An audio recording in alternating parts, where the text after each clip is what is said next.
The story begins with Noah waking up in the body of a noble, which sounds awesome until he checks his status screen. And it's the kind of result that makes silence more terrifying than yelling, with every stat sitting at F rank, except his water magic, which is only E rank. It then turns out that he was born as the 13th prince of the imperial royal family, and the emperor is already eager to meet his newest heir. And after learning that Noah's strongest magical affinity is water, the emperor casually decides that his first birthday gift will be a territory, the region of Almeria, home to a large population of the Water Clan. And the moment those words leave his mouth, Noah's E-rank water magic suddenly changes to E+S. Moments later, the emperor asks to see Noah's stats, and Noah starts sweating because with numbers like his, he's expecting to get yeeted straight into the palace trash can. But somehow, when the screen shows up, his water stat has skyrocketed from a pathetic E to a shiny doubles rank. Everything else was still bottom of the barrel F, but nobody cared anymore. A literal baby had just set the record for the highest water affinity they'd ever seen. So that alone was enough for the emperor to take a strong liking to him. Turns out, the reason Noah's water magic skyrocketed was because of the fief gifted to him by his old man. Though oddly enough, on his private stat screen, it still showed as E+S.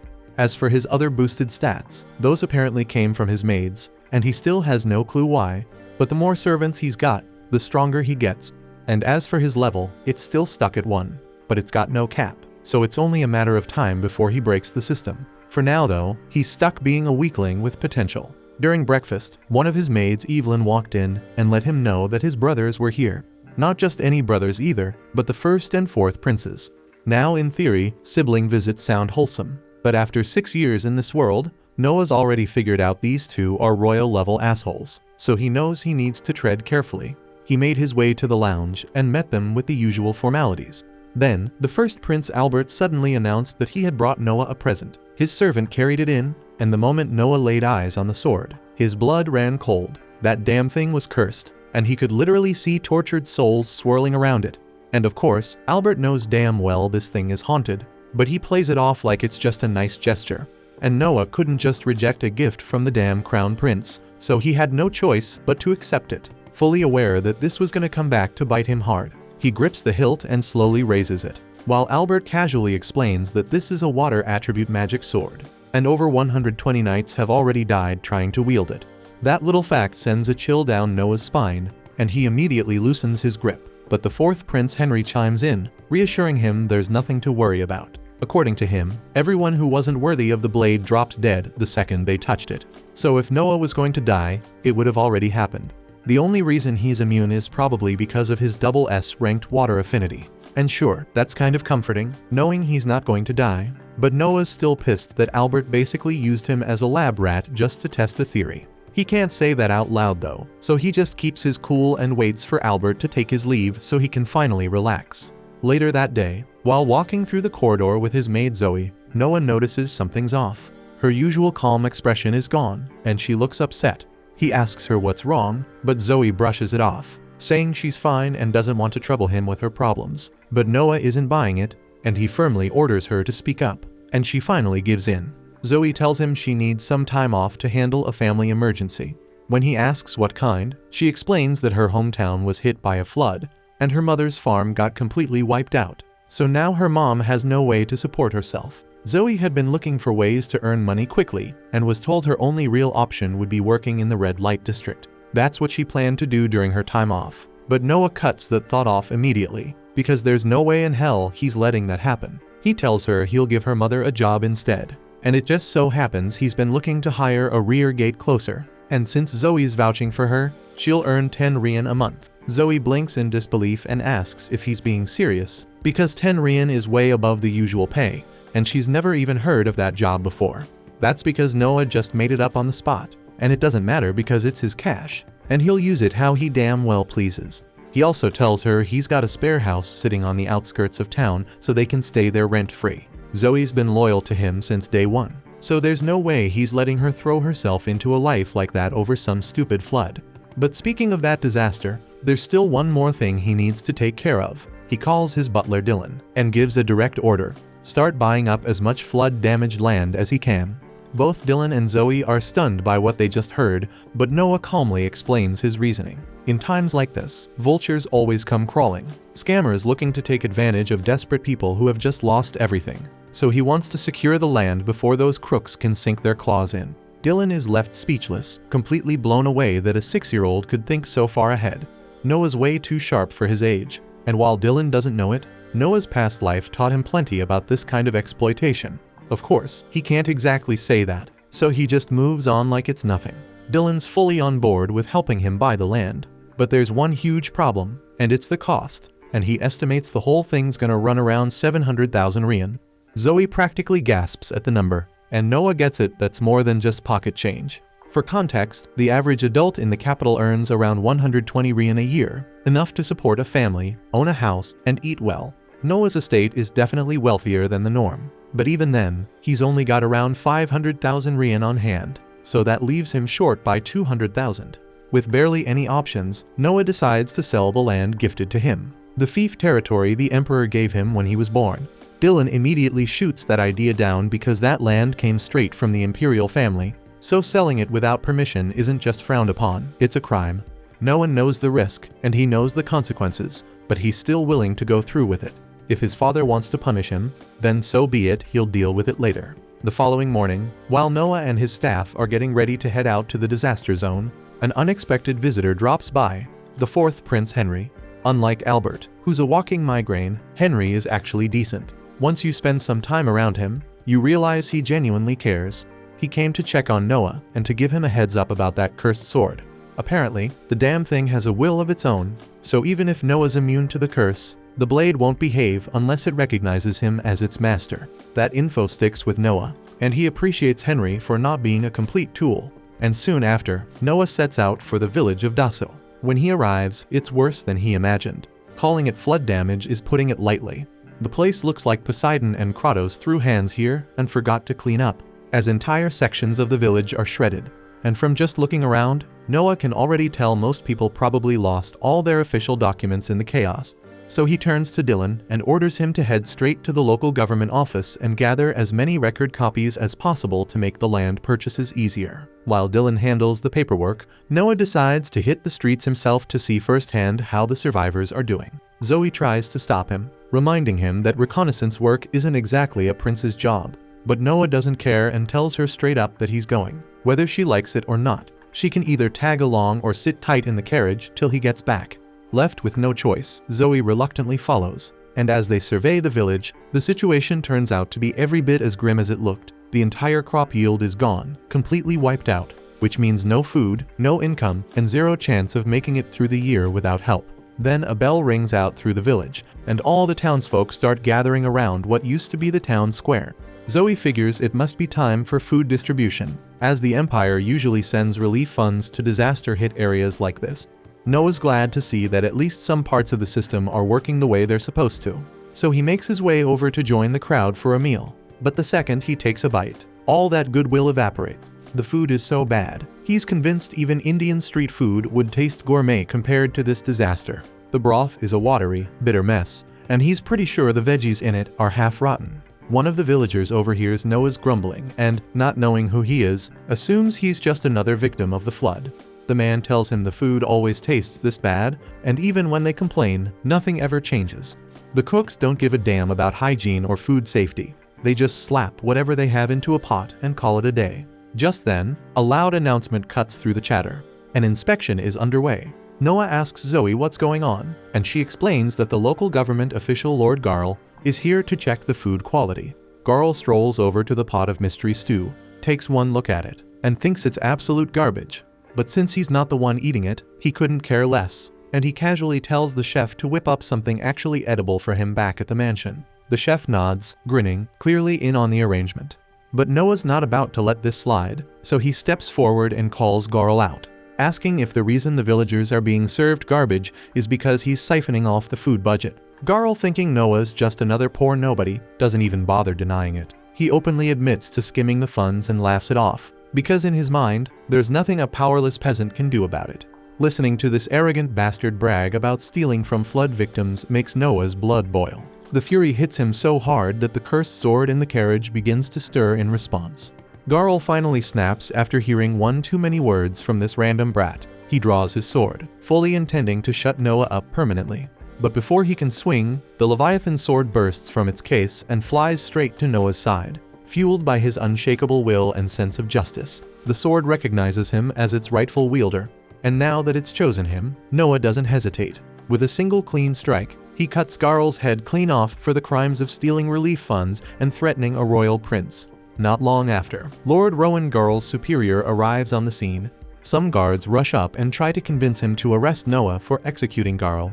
But the moment Rowan lays eyes on him, he immediately recognizes who he's dealing with. He kneels without hesitation to show respect to the 13th prince.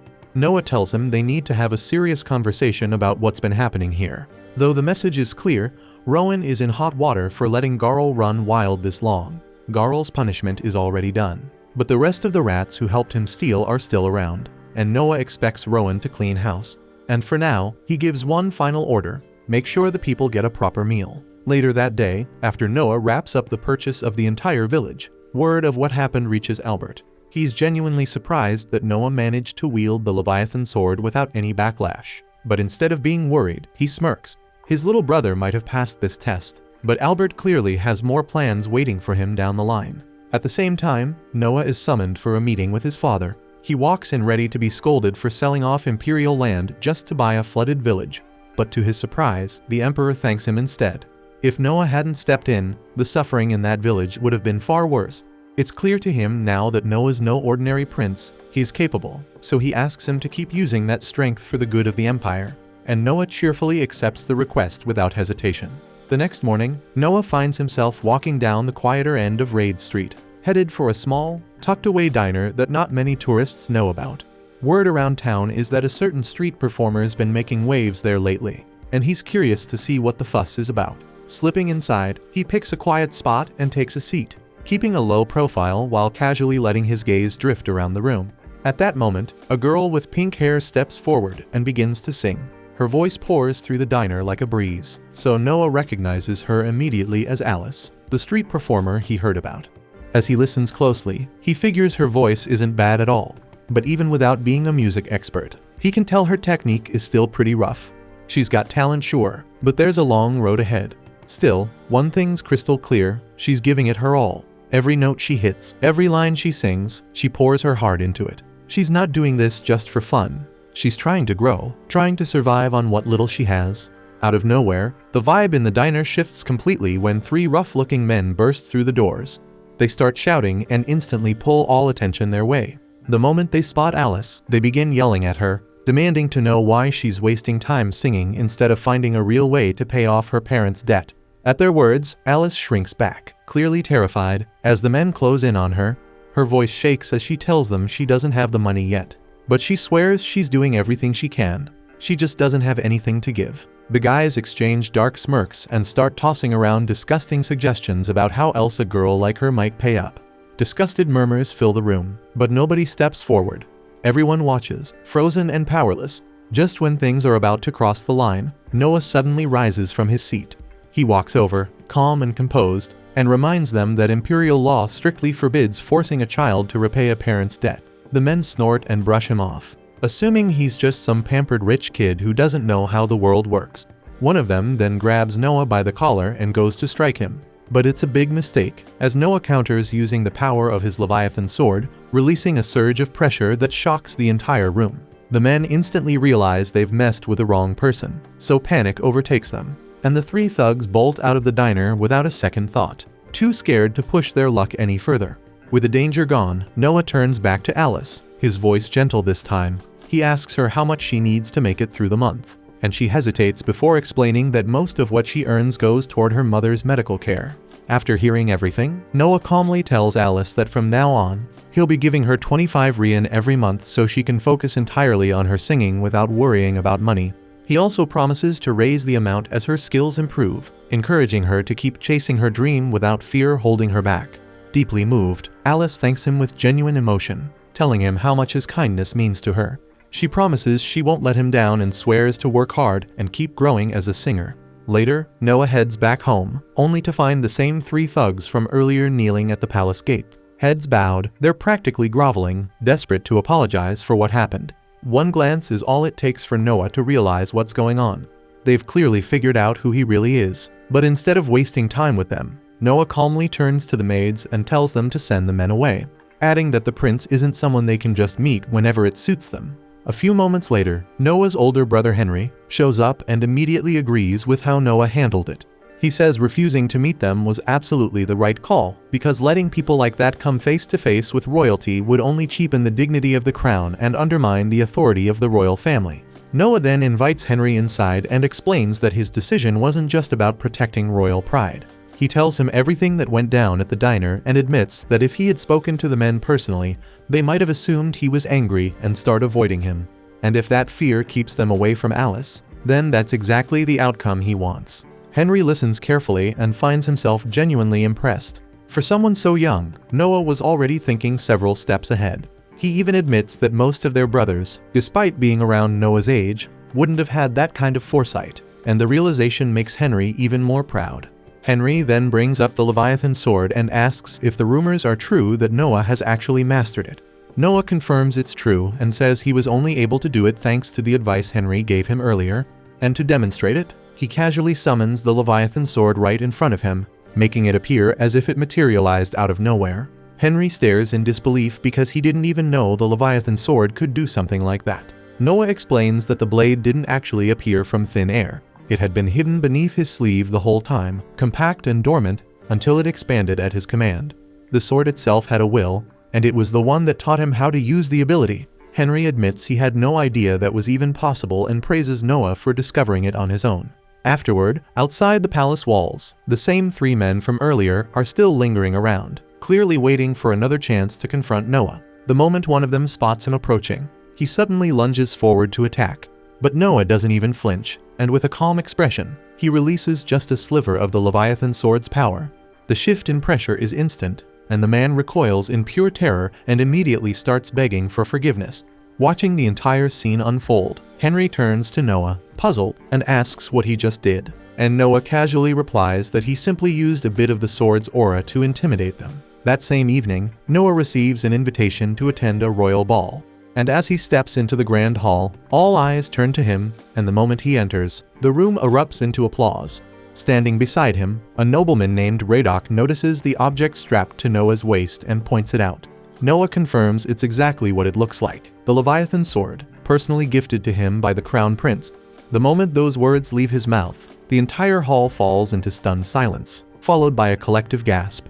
Everyone there recognizes the Leviathan as one of the kingdom's greatest relics, a weapon so powerful that even seasoned warriors fear it due to how uncontrollable it's rumored to be. One skeptical guest speaks up, suggesting the sword must be a fake, maybe just a ceremonial replica.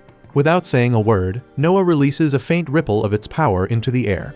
The effect is immediate, and a heavy pressure crashes down on the room, forcing several guests to shrink back in fear. The moment Noah pulls the energy back in, the room falls into a stunned silence once again, and no one questions it after that. It's clear the weapon is real, and even more shocking, Noah has complete control over it. For the rest of the night, nobles begin lining up one after another, each hoping to make a good impression. They greet him with careful words and respectful gestures, each one calling it an honor just to stand in his presence. Noah listens to every introduction with composed grace, replying politely to each guest. Eventually, the next pair in line steps forward, Byron Allen, head of the powerful Allen Company, and his daughter, Cindy. Noah studies them closely as they approach, and after watching for just a moment, he picks up on something unusual. He realizes right away that Cindy isn't Byron's biological daughter. She's adopted. More than that, it becomes obvious to him that Cindy was once a slave. The clue lies in her eyes, that careful, guarded look, always scanning the room, quietly bracing herself. It's a look Noah knows well, the look of someone who's lived in chains and never stopped watching their backs. Byron is left speechless that Noah managed to figure all that out just by looking at her. Stunned, he drops to one knee and admits everything. He explains that Cindy was originally a slave he purchased, but after seeing how sharp and quick-witted she was, he made the choice to adopt her as his daughter. Hearing that puts a genuine smile on Noah's face. He always enjoyed stories where someone's life took a turn for the better. Moved, Noah invites both Byron and Cindy to visit his estate sometime soon, saying he'd love to hear more about Cindy's past in detail. Byron bows respectfully and agrees, saying it would be his honor. After exchanging farewells, the two politely excuse themselves from the party.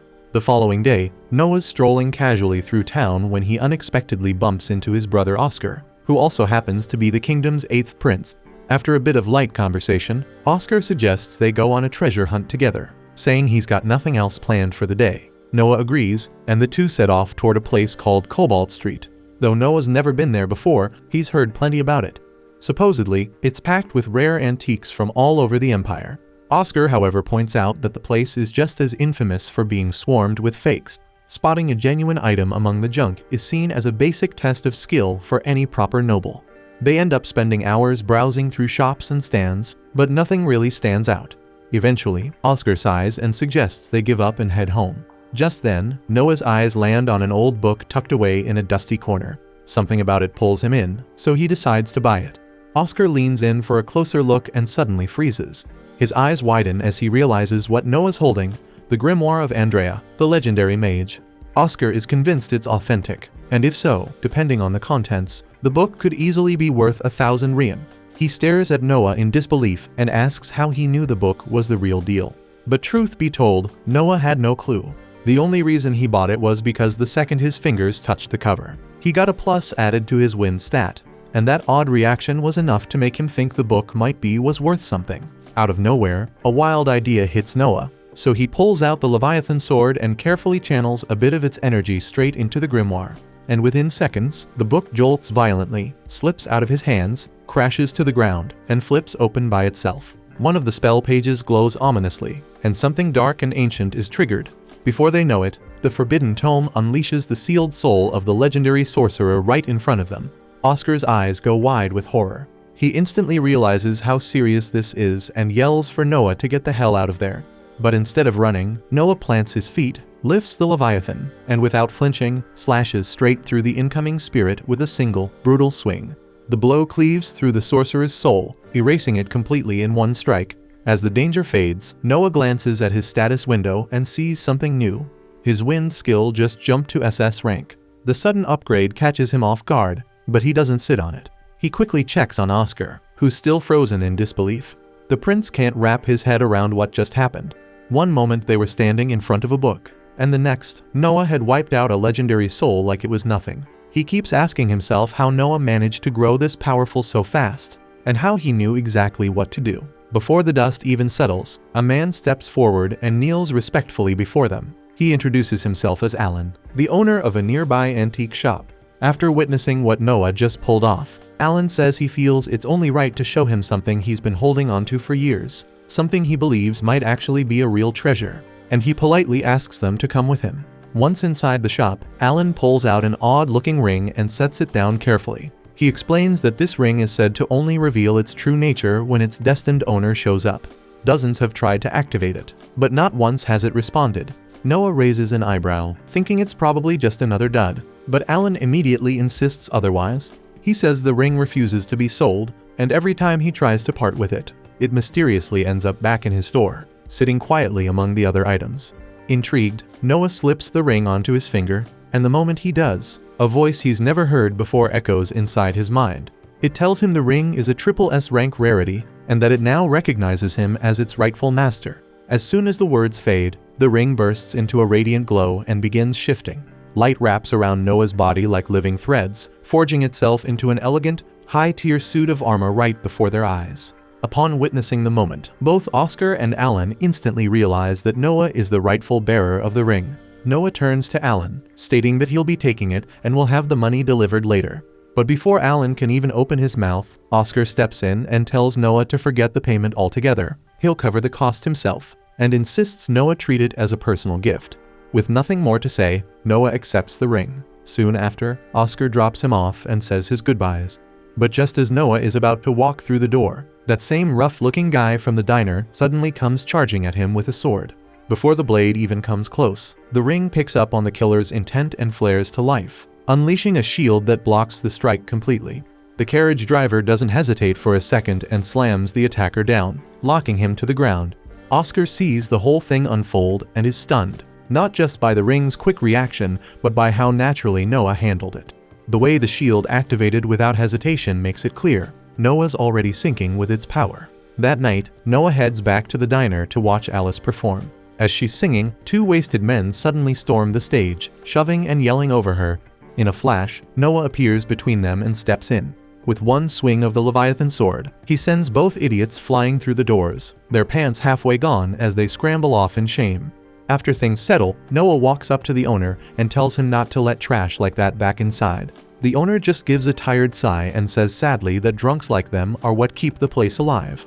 Noah gets it, and without a second thought, offers to buy the whole diner for 1,000 rien. The owner freezes in disbelief, then nods in gratitude, overwhelmed. Alice walks up soon after, her voice low and unsure, telling Noah she has no idea how to repay him for everything he's done. But he gently tells her she doesn't owe him a thing. All he wants is for her to keep singing, to chase her dream, and pour her heart into it. Her eyes well up, and with a warm, heartfelt smile, she nods. Noah then heads back to his seat and spends the rest of the night in peace, soaking in the soft glow of her voice as it fills the room. As the day starts, Noah suddenly gets word that dead Marley, the general in charge of Hulljoy, has shown up for a visit. Hulljoy is one of the most promising territories under Noah's rule, so he doesn't waste a second and tells the maids to bring him in. Marley steps into the meeting room and offers a formal greeting, but Noah brushes off the formality right away and tells him to relax and take a seat. The two of them first met about 1.5 years ago, right after Marley was appointed as Hulljoy's general. With that in mind, Noah cuts to the chase and asks how things are going. He clearly remembers that Marley had been given an imperial order to manage flood control in the region, but just one look at the man's expression is enough to tell Noah that things are not going well at all. Hulljoy is a rich agricultural zone that runs alongside a curving river, great for crops, but a total pain when it floods, which it does from time to time. That's exactly why the Emperor ordered financial support for disaster prevention. But Marley admits he hasn't been able to get anything off the ground, and the biggest roadblock is the finance minister, who keeps coming up with lame excuses to delay releasing the funds. The second Noah hears that, his mood darkens. It reeks of corruption and mishandling of public funds, and he's not about to let that slide. Without missing a beat, he tells Marley to tag along, because they're going to have a little face-to-face with the minister himself. A short while later, Noah shows up for lunch with the finance minister, and the guy turns out to be every bit as bloated and slimy as Noah imagined. The man tries buttering him up with some empty compliments, but Noah shuts it down fast and asks why the hell he hasn't handed over the money Marley needs to fix Hulljoy's flooding issue.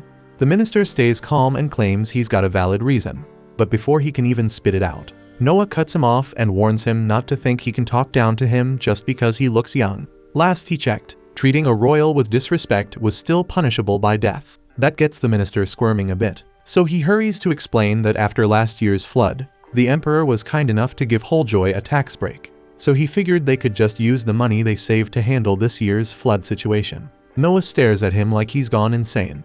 That might just be the dumbest excuse he's heard in all 6 years of living in this world. He flat out asks the man if he thinks he's talking to an idiot. The tax exemption was clearly given because Hulljoy couldn't afford to pay anything in the first place. So to act like they've got extra funds lying around now is just a slap in the face to Noah's intelligence. The minister instantly realizes he's knee-deep in trouble, so he scrambles to come up with another excuse. Then he blurts out that the reason he can't release the flood funds is because he needs them for the emperor. He clearly thinks dropping the emperor's name will shut Noah up for good. And his excuse is that the emperor is getting old and wants to build a royal villa for him to relax in. That's the final straw for Noah. So he stares the man down and tells him he's just committed a serious crime. Not only did he dare to call the emperor an old man, but he also used the emperor's name to justify embezzlement. And worst of all, his excuse boiled down to, sure that territory's underwater, but we've got to build a fancy house. It's the dumbest thing Noah's ever heard. The minister instantly drops to his knees and starts begging for forgiveness, knowing full well he screwed up beyond saving. But Noah tells him flat out that if he doesn't want the emperor to hear every word of this disaster, he'd better cough up the money. The man takes off in a panic, desperate to fix his mistake before it cost him his head. With that mess taken care of, Marley finally breathes a sigh of relief and thanks Noah for stepping in. He also apologizes for dragging him into the middle of such a headache, but admits there was no way he could have dealt with the finance minister on his own. As Noah gets ready to head back, a messenger suddenly rushes in with news. The emperor has requested a meeting with him. Noah is startled because it's not often his father calls him out of the blue like this, so whatever it is, it must be serious. So without wasting a second, he makes his way to the imperial palace. Once he arrives, Noah greets his father. But the Emperor tells him there's no need for all the formality. First things first, he congratulates Noah on how well he handled the finance minister. Noah's a little stunned that the Emperor already knows about something that happened barely moments ago. But then he's reminded, knowledge is power, and when you're the Emperor, your information network is second to none. Noah humbly accepts the praise, but says he only did what he believed was right. Even so, the Emperor is clearly impressed. He tells Noah it's no small thing for a 6-year-old to see through deception so easily. And to top it off, he also heard about how Noah mastered the power of Leviathan in such a short time, which is especially impressive, given how dangerously dark that sword's magic really is. Noah knows exactly how dangerous Leviathan really is, because if he hadn't intervened back at the party, that sword would have wiped out every last person there without hesitation. But even with all that insane power, Noah still hasn't properly learned how to wield a blade. That's why the Emperor decided to assign him a personal instructor. Not just anyone either, this is Damian Noble, the Empire's undefeated champion and the greatest swordsman alive. The Emperor wants Noah to absorb everything he can from him, and Noah agrees to the arrangement. But before any formal training begins, Damian suggests they have a little friendly duel first. The Emperor raises an eyebrow, thinking that's a bit unfair since Noah's never been trained in sword combat. But Damian reassures him that it's just a light test to gauge Noah's raw potential. Eventually, the Emperor gives the go-ahead, so Damian lifts his sword and tells Noah to attack however he likes. Without hesitation, Noah grabs Leviathan and charges straight in. As the fight begins, Noah suddenly feels the instincts and battle experience of Leviathan's previous wielder flooding into him, and his swordsmanship gets sharper by the second. Blow after blow, he holds his own, and soon, he and Damian lock blades in a clash of raw force. Just when Damian thinks he's gained the upper hand, Noah flicks his sword upward with perfect precision, disarming the Empire's greatest warrior on the spot. Both Damian and the Emperor are left stunned, as Noah has already reached the level of a swordmaster, so there's simply nothing left for anyone to teach him. The Emperor is left speechless, watching his 6-year-old son take down a legend in real combat. Still, he can't help but feel a wave of pride. As a reward for such an insane achievement, he offers Noah the role of head judge for this year's Knight Selection exam, and Noah's genuinely honored to take on the responsibility. The Knight Selection is a massive annual tournament where warriors from across the world gather to prove their strength. Inside the Empire, military power is everything. The top fighters from regional qualifiers all meet in the capital for a final showdown, and whoever wins earns the title of Knight. Once they're officially knighted, their first mission is to serve directly under the head judge. And since Noah's power increases whenever he gains a skilled subordinate, he's more than eager to see how it all plays out. The tournament is usually structured as either a round robin or single elimination. But Noah's already got a different idea for how things should go this year. He asks the Emperor for permission to scrap the regional qualifiers altogether and host the entire tournament in the capital because he wants to witness every battle with his own eyes. And he refuses to let any promising candidates get tossed aside just because he's not there to stop it. The Emperor grants full permission, telling him to run it however he sees fit. And with that, Noah gets straight to work putting his new plan into action. Back at his place, Noah casually asks Zoe if her home village ever sends anyone to compete in the Knight Selection exam. She says they do, but usually just one person, and that's only so the village can hope someone makes a name for them. Noah lets her know that he's decided to eliminate the regional preliminaries altogether, which means her village can send as many people as they like. Zoe's glad to hear it, but says there's still a huge problem. The reason they only send one candidate isn't just about odds, it's money. They simply can't afford the cost of travel and staying in the capital for the duration of the exam. The entire village has to scrape together every coin just to send that one person. So the idea of sending more just isn't realistic. But Noah doesn't like the idea of potential talent being wasted because of money, so he decides right then that he's going to personally cover travel and lodging for all candidates this year. It's a generous move, no doubt, but also an expensive one. Housing that many people in the capital would normally be insanely expensive, and there's no way they can just throw that kind of money around. But Noah already has a plan. He says he'll purchase all the vacant buildings in the area and use them to house the candidates. And if that still doesn't cut it, he'll build a hostel from scratch. That way, whatever they spend won't go to waste after the tournament's done. As for food, he plans to get in touch with all his merchant contacts and secure the best deal possible. Eventually, Noah brings Byron in and asks him for a cost estimate on the whole operation. But when Byron gives him a number, Noah immediately gets stunned because the price is way too low. There's no shot Byron would make any profit like that. But Byron brushes it off, saying it's fine, he just wants to support the prince. But Noah doesn't buy that shit because he knows damn well that merchants never give anything away unless there's something in it for them. So he calls Byron out and asks him to cut the act and just say what he wants in return. Byron is honestly impressed that a kid Noah's age understands how business really works. Since the mask is off now, he admits he was hoping Noah could pull a few strings during the next castle staff selection, just enough to get one of Byron's people hired. That way, if something important ever goes down within the castle walls, Byron would be among the first to know. Noah agrees to the deal, and to show he's serious, Byron swears full loyalty to Noah and Noah alone out of everyone in the royal family. Adding Byron as a subordinate gives Noah a solid stat boost, but just as he's checking his stat window, he notices something weird. His water magic stat just dropped by 1 rank. Most of that stat comes from the land he governs, which means something bad must have just happened in Almeria. Noah then heads straight to his father to report that something's going on in Almeria.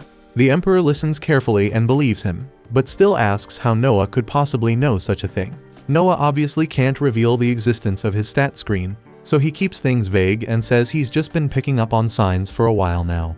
That answer seems to satisfy the emperor, who shifts gears and begins explaining the situation. Turns out there's a rebellion brewing in the region. He asks Noah if he'd like to personally handle the matter, but after thinking it through, Noah declines. Most nobles would jump at the chance to earn glory through battle, but he tells his father that Henry is the better choice, since he's got far more experience dealing with this kind of mess. Later that evening, Noah and Henry ride together in a carriage, and Henry asks if he's really okay giving up such an opportunity. In a country like theirs, Noah could have boosted his status big time by securing a major battlefield victory. But Noah tells him the truth: he doesn't believe he's strong enough yet to lead troops into combat. And even if he somehow survived, he'd likely lose good soldiers in the process. And that's not something he's willing to risk just to chase a title. All of a sudden, Leviathan sends a warning of hostile intent nearby. So Noah immediately tells the driver to stop the carriage. He's certain it's a group of rebels trying to assassinate him. And since he's the target, he leaps out and sprints away from Henry, putting as much distance between them as he can. Right after that, 4 massive jets of water erupt from the ground, aiming to converge on him. But Noah already has his shield up and blocks the attack without a scratch. The rebels then rush in to finish the job, but they're completely out of their depth. Noah takes them down one by one in mere seconds, his technique too polished, his speed too fast. Henry watches the whole thing unfold and is honestly stunned by how easily Noah handled them. The only downside is that they didn't manage to interrogate anyone. They could have gotten useful intel if they'd kept one alive. That's when Noah casually mentions they're not dead. He only knocked them out, so Henry is free to interrogate them to his heart's content. Not long after that, Noah learns that the rebel forces in Almeria are made up mostly of cavalry. But there's a catch: Almeria doesn't have a single horse farm, which means the rebels must be getting their horses and supplies from neighboring regions. And that little piece of intel sparks an idea. Noah summons Byron and gives him a very specific order: buy out every last bit of horse feed from the territories surrounding Almeria. Once the rebels start running out of supplies for their mounts, their mobility vanishes, and that'll make it a hell of a lot easier for Henry to finish the job and crush the rebellion for good. Not long after, the Emperor summons Noah to give him an update. He says his men interrogated the assassins and actually managed to get something out of them. Apparently, their goal wasn't to kill Noah, they were trying to kidnap him and use him as leverage. But Noah isn't buying it. He flat out tells his father that any hitman who cracks this fast is probably just feeding them bullshit. The Emperor, amused and a little proud, notes how sharp Noah is for his age. Still, he reassures him that they've got ways of telling when someone's lying. Noah doesn't care to ask what kind of methods those are, but he's not exactly into torture, so he just lets it slide. Then the Emperor switches gears, giving Noah credit for acting fast and crushing the rebel threat before things got out of hand. He's especially impressed that Noah had the foresight to target the enemy's horses. That catches Noah off guard because he only told Alan to start buying horse feed a few minutes ago, and somehow his dad already knows about it. But the Emperor keeps going, saying that while starvation is a common strategy, one even the Crown Prince Albert wanted to use to humiliate the rebels. But Noah went a step further. Instead of just starving the men, he cut their power by focusing on their horses. And what's even better, he used his own allowance to fund the move. With a proud smile, the Emperor pats him on the shoulder, telling him he's not just smart, he's got the guts to act fast when it matters. And that kind of decisiveness isn't common. Noah feels a weird sense of pride bubbling up inside him, maybe a little too much pride. like he's enjoying this praise way more than he should. But the Emperor doesn't stop there. As a reward for his sharp thinking, he gives Noah the right to add a sword to his personal crest. That might not sound like much, but in a warrior kingdom like theirs, it's a huge deal. No one's allowed to touch the sword emblem without imperial approval, and doing it without permission could mean death. Even just getting a flag added to your crest is rare. So yeah, this is a massive honor, and Noah's trying hard not to smile like a kid who just got a whole candy store. Later that day, Alan drops by, so Noah walks over and greets Alan, teasing him for showing up early. Alan just nods, saying he's already familiar with every type of horse feed sold in the market, plus the transport routes, so cornering the supply won't be hard. Still, he's not too relaxed about it, so he warns Noah that Carfun, the rebel leader, is a dangerous bastard who'll do anything to get what he wants. While Noah is minding his business, a maid rushes in to inform him that there's a wounded man outside their gate. Curious, he goes to check it out and finds a bloodied knight barely holding himself up. The man drops to one knee and reports that a rebellion has broken out in Almeria. He adds that his commanding officer is part of the uprising, but he refused to join and came here instead to warn the prince. Alan, standing nearby, scoffs and mutters that the guy nearly got himself killed for no reason because they already knew about the rebellion. But Noah doesn't brush the knight off. He thanks him for coming and instructs the maid to treat his wounds. Just as he's turning to leave, he stops, thinks for a second, and then tells her to reward the knight with 1,000 rien. Alan follows after him, clearly annoyed, asking why the hell he's throwing money away for intel they already had. Noah calmly replies that the reward isn't for the information, it's for loyalty and guts. Later, Zoe barges into Noah's office looking like she's seen a ghost, and she drops to her knees before even saying a word. Noah gets concerned and asks her what's going on, but she doesn't answer at first. She just pulls out a pouch with 500 rien, and then hands him a small glass vial. She explains that some shady stranger offered her both as payment to drug Noah and hand him over. That's when it hits him. The rebels are getting real desperate if they're trying to snatch him like this. He stares at the bottle for a moment, then asks her why she brought it to him instead of going through with it. That's when she breaks down in tears. She says the men threatened to kill her if she failed, but no matter what, she could never bring herself to betray him. Without saying a word, Noah walks to his desk, grabs a pen, and writes her a check for 5,000 rien. He tells her it's for not selling her loyalty cheap. Zoe stares at the amount, her brain short-circuiting. She stammers that she can't accept something this big, but he just tells her to quit arguing and take the damn reward. As she keeps crying and thanking him, he quietly says there's something else she needs to do. He tells her he's going to drink the sleeping drug, and once he's out cold, she's going to deliver him to the bastards who made the offer. Then she's to run as fast as she can before they get the chance to shut her up for good. Zoe's whole body shakes just thinking about it. But Noah's not asking for permission. His decision is final, and he's going to meet the rebels face to face. A few hours later, he wakes up dumped in the middle of nowhere and catches the rebels whispering about how killing him is their last option, since they're under strict orders from Carfun to keep him alive. Noah lets the sedative wear off completely before evaluating the scene. His wrists and ankles are tightly bound, but these clowns clearly never played a real game of search and destroy, because they missed the damn Leviathan hidden snug in his ear. He pulls it out, returns it to full size, and summons a water blade through his enchanted ring to slice the ropes clean. With that out of the way, he taps into the sword's memory to review what went down. He watches himself slumped unconscious in his office while Zoe bolts out the door, and the rebels swoop in around him. They didn't even bother chasing her, as their orders were extract Noah fast. Then he was hauled into a wide open carriage and driven off. Now fully caught up, Noah shifts his focus to the rebels chilling around a campfire. Their leader starts yelling about whoever screwed up the rope job, right before Noah drops in with Leviathan ready. The bandits laugh, thinking he's just some pampered noble without his big brother this time. One charges in to smack him down and drag him back. But the fool doesn't even get a step in before Noah flashes forward and slices clean through every artery in his neck. The man drops dead on the spot, and now the rest start to panic. Noah mutters that he was hoping to interrogate someone, but it's useless when the whole squad's made up of morons who still think Henry took out the assassins. The rebels raise their weapons, but Noah quickly wipes them out without breaking a sweat. Then he notices Zoe approaching with a squad of knights and asks what the hell she's doing here. She says she got worried and came to rescue him, but turns out she didn't need to lift a finger. Noah motions for the knight captain to step forward and take the rebels into custody.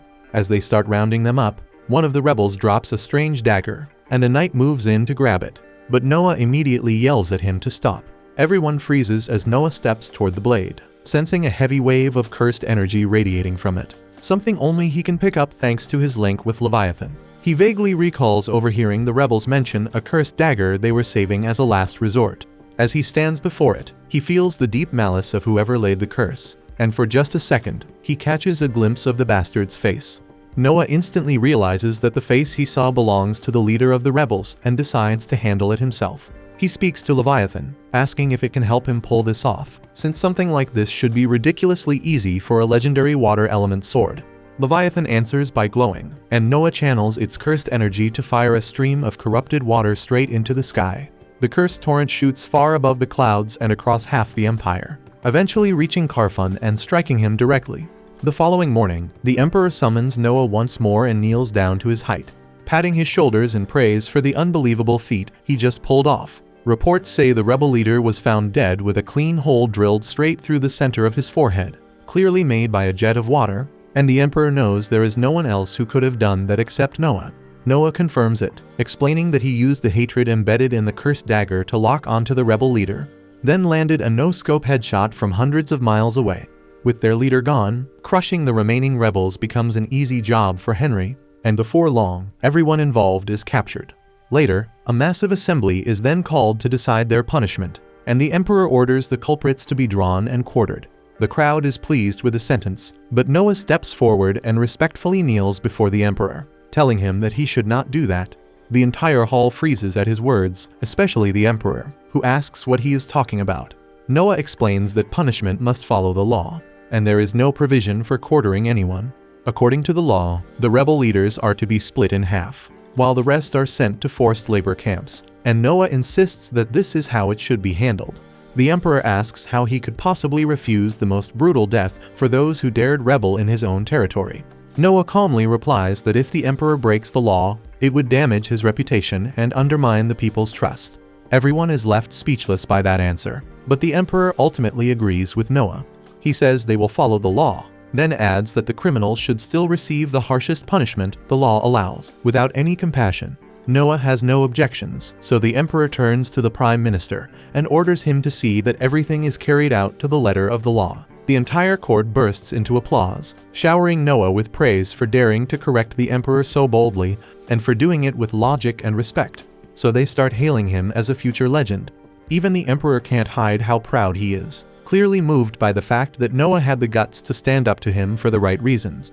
After thinking it over for a moment, he decides to reward Noah with a title. He says that while any of his children might challenge him, it's rare to see someone do it not out of pride, but out of principle. That's why he grants Noah the title of the Wise Prince, and the change immediately updates in Noah's status window. The Emperor even jokes that if Noah had been born 10 years earlier, things might have turned out differently. He doesn't outright say Noah would have been a contender for the throne, but the implication hangs thick in the air. The court erupts into cheers after that comment, and the Emperor shifts the topic by asking Noah how preparations are going for the upcoming night selection exam. Noah politely requests permission to explain his plans later, and the Emperor agrees to hear them after court is adjourned. Later, they head to the palace gardens near a fountain. Noah relaxes with a cup of tea while 4 servants surround him holding buckets of water. And at his signal, they all try to splash him at once, but he calmly activates the shield in his ring, stopping every drop from touching him. The Emperor raises an eyebrow, not fully grasping what he just saw, so Noah explains, during the selection exam, he's going to ask each participant to attack him the same way, and he'll judge their skills based on how close they get to hitting him. The Emperor is clearly impressed with the unorthodox approach, though he expresses concern that it could be dangerous. Noah, confident as ever, says he'll personally handle anyone strong enough to break through, and once again, the Emperor is blown away by his boldness and innovation. Later that night, the Emperor sits in the throne room alongside the Prime Minister, who questions whether it was wise to make that public remark about Noah being born too late. The Emperor simply laughs, saying he meant every word Noah is something else entirely. Still, there's a flicker of unease in his eyes as he mentions Leviathan. Its true power is still sealed, and that's no small thing. He quietly gives an order to bring out a special treasure, murmuring that Leviathan's full strength is never meant to be unleashed. But maybe Noah is the one who can handle it. The night of the selection exam finally arrives, drawing in crowds from even the farthest corners of the empire. Commoners, nobles, and onlookers alike flood the capital to witness the next generation of knights prove their worth. But this year's turnout is massive for one reason. Word had gotten out that the legendary wise prince, Noah, would be one of the judges. With that kind of name attached, everyone wanted a front row seat. Noah, unfazed by the excitement, sits calmly on stage, sipping tea like it's just another day. He's already decided to use his enchanted defense ring to gauge the candidates, and right on cue, one of them boldly charges at him without warning. The ring flares to life, casting a barrier that absorbs the hit with ease. The attacker swings again and again, trying to break through with sheer force, but the shield doesn't budge an inch, causing him to sword break. The crowd watches in awe, and whispers ripple through the stands that this is the power of the wise prince. From his private balcony above, the emperor watches with amusement, noting that this year's test is already shaping up to be far more exciting than the last. Still, flash and spectacle aside, the point of the exam is to find true knights, and he's curious who Noah will end up picking. By the time the sun begins to set, another candidate is throwing everything he has at Noah, hurling flames with all the magic he's got left. Noah casually conjures a barrier, letting the fire dance harmlessly in front of him. The candidate drops to his knees, completely drained, and realizes he's just not good enough. Noah agrees silently that none of the participants so far have stood out, and he's starting to lose hope for a surprise. Then comes the final candidate of the day, and Noah barely pays her any mind until she steps up. A blonde girl, calm and focused, strikes with her blade. The defense shield kicks in as usual, but to everyone's shock, she doesn't back down. With one clean, powerful push, she shatters the shield and actually manages to cut him. It's not deep, but the fact that she landed a blow leaves the crowd stunned, and Noah wide-eyed. The guards instantly rush in and restrain her, but Noah tells them to stand down. Instead, he asks for her name, and she answers Shirley Grant's. Without a moment's pause, Noah turns to the crowd and declares that Shirley has passed the exam. The announcement hits like a thunderclap because she's the only one all day to pass. The guards are stunned, struggling to understand why Noah would accept someone who just wounded him. But that only makes the spectators admire him even more. They begin shouting his name in praise, calling him a noble and generous ruler.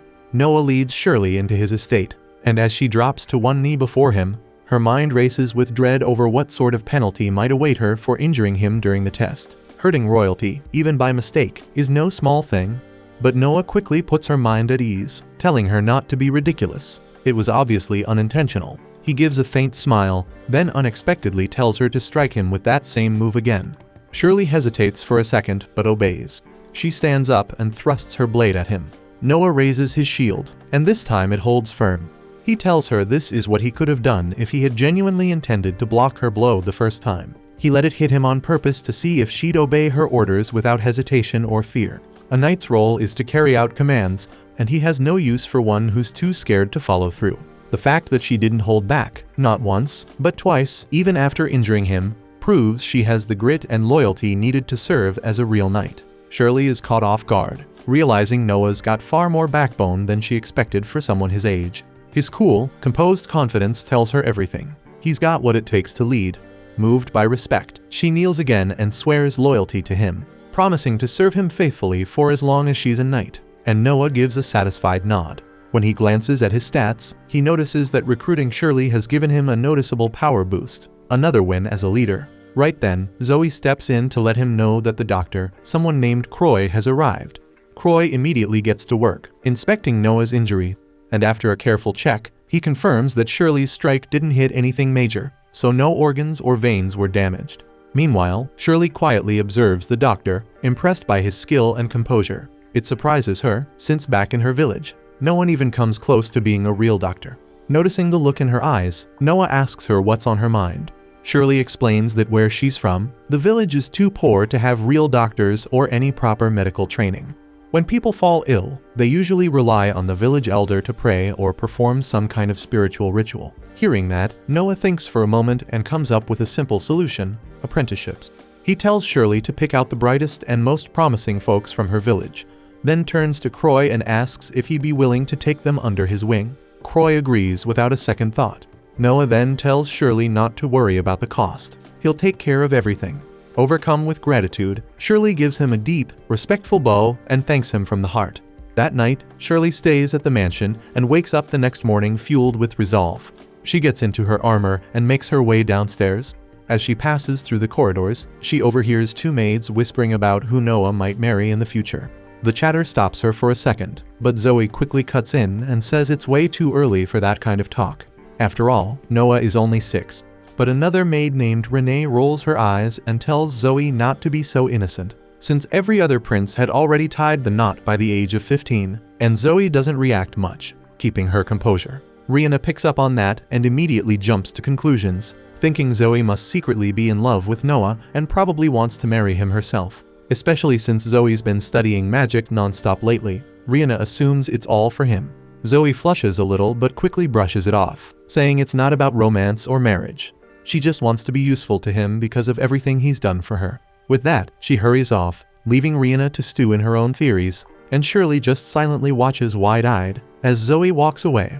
At the same time, the knight recruitment results are in, and Noah is handed the final report.